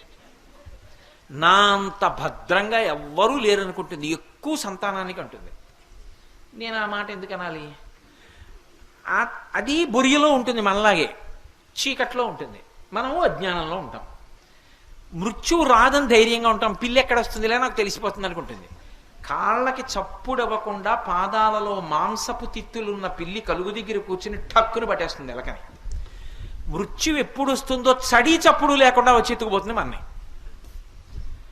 ఎలకకి మనకి ఏమిటి తేడా? కానీ ఇలాంటి ఎలక, ఇన్ని దుష్ట లక్షణాలు ఉన్న ఎలక, ఇంత నల్లటి ఎలక విఘ్నేశ్వరుణ్ణి మాత్రం తన మీద పెట్టుకుంటే అనింద్యుడైపోయి విఘ్నేశ్వరుడితో సమానంగా పూజింపబడుతున్నాడు. మనం ఎంత సంసారంలో ఉండి ఏమీ తెలియని వాళ్ళమైనా గుండెల్లో విఘ్నేశ్వరుణ్ణి పెట్టుకుని గౌరవించి నమస్కరించడం మొదలు పెడితే మనం కూడా నింజులము కాని అనింజులమైన ఎలకలమవుతాం.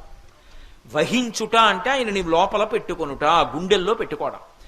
ఎలక మీద ఏనుగు కూర్చున్నట్టు ఇంత చిన్న గుండెలో పరమాత్మ వచ్చి కూర్చుంటాడు విఘ్నేశ్వరుడు. కూర్చుని మన బతుకులు పండిస్తాడు. ఆయన కూర్చున్న ఎలక జోలికి పిల్లి కూడా వెళ్ళదు. ఎందుకని? విఘ్నేశ్వరుడు కూర్చుని ఉన్నాడు. ఏనుగే కూర్చుంది, పరబ్రహ్మం కూర్చున్న ఎలక దగ్గరికి ఎవరెడతారు? సింహం కూడా దాన్ని ఏం చేయలేదు. ఆయన గుండెలలో ఉండగా చెనకగలిగిన వాడు ఉండడు, అది అనింద్యుడు. ఇప్పుడు నాకు చెప్పండి, అసలు ఆయనని కొలవనివాడు, ఆయన అనుగ్రహము పొందనివాడు, ఆయన ఉపకారము లేకుండా తరించగలిగిన వాడు లోకమనందు ఎవరైనా ఉంటాడా? అది శంకర భగవత్పాదుల యొక్క ప్రతిపాదన. అందుకని విధీంద్రాది మృగ్యా గణేశాభిధామే, ఆయన గణేశ్వరుడు సుమా అంటున్నారు. ఏమిటి గణేశ్వరుడు అంటే? రేపు సాయంకాలం 6:30కి కలుసుకున్నప్పుడు మళ్ళీ ప్రారంభం చేసి చెప్తాను. ఒక్క శ్లోకం పూర్తి చేసినా నేను భాగ్యవంతుడిని. కాబట్టి ఏమి చెప్పాను అంటే, మీకు 2 రోజుల నుంచి సదాబాల రూపాపి విఘ్నాద్రిహంత్రి మహాదంతి వక్త్రాపి పంచాస్య మాన్య విధీంద్రాది మృగ్యా గణేశాభిధామే. రేపు చెప్తాను. విధత్తం శ్రియం కాపి కళ్యాణమూర్తి. ఏం అడుగుతున్నారు శంకర భగవత్పాదులు మనందరి పనుపున? ఎందుకు ఆ శ్లోకం అంత గొప్పదైంది అన్నదాన్ని రేపు పూర్తి చేస్తాను. మంగళాశాసనపరై పదాచార్య పురోగమై సర్వైశ్చ పూర్వైరాచార్యై సత్కృతాయాస్తు మంగళం. మంగళం కోసలేంద్రాయ మహనీయ గుణాత్మనే చక్రవర్తి తనూజాయ సర్వభౌమాయ మంగళం. ఉమాకాంతాయ కాంతాయ కామితార్థప్రదాయినే శ్రీగిరీశాయ దేవాయ మలినాథాయ మంగళం.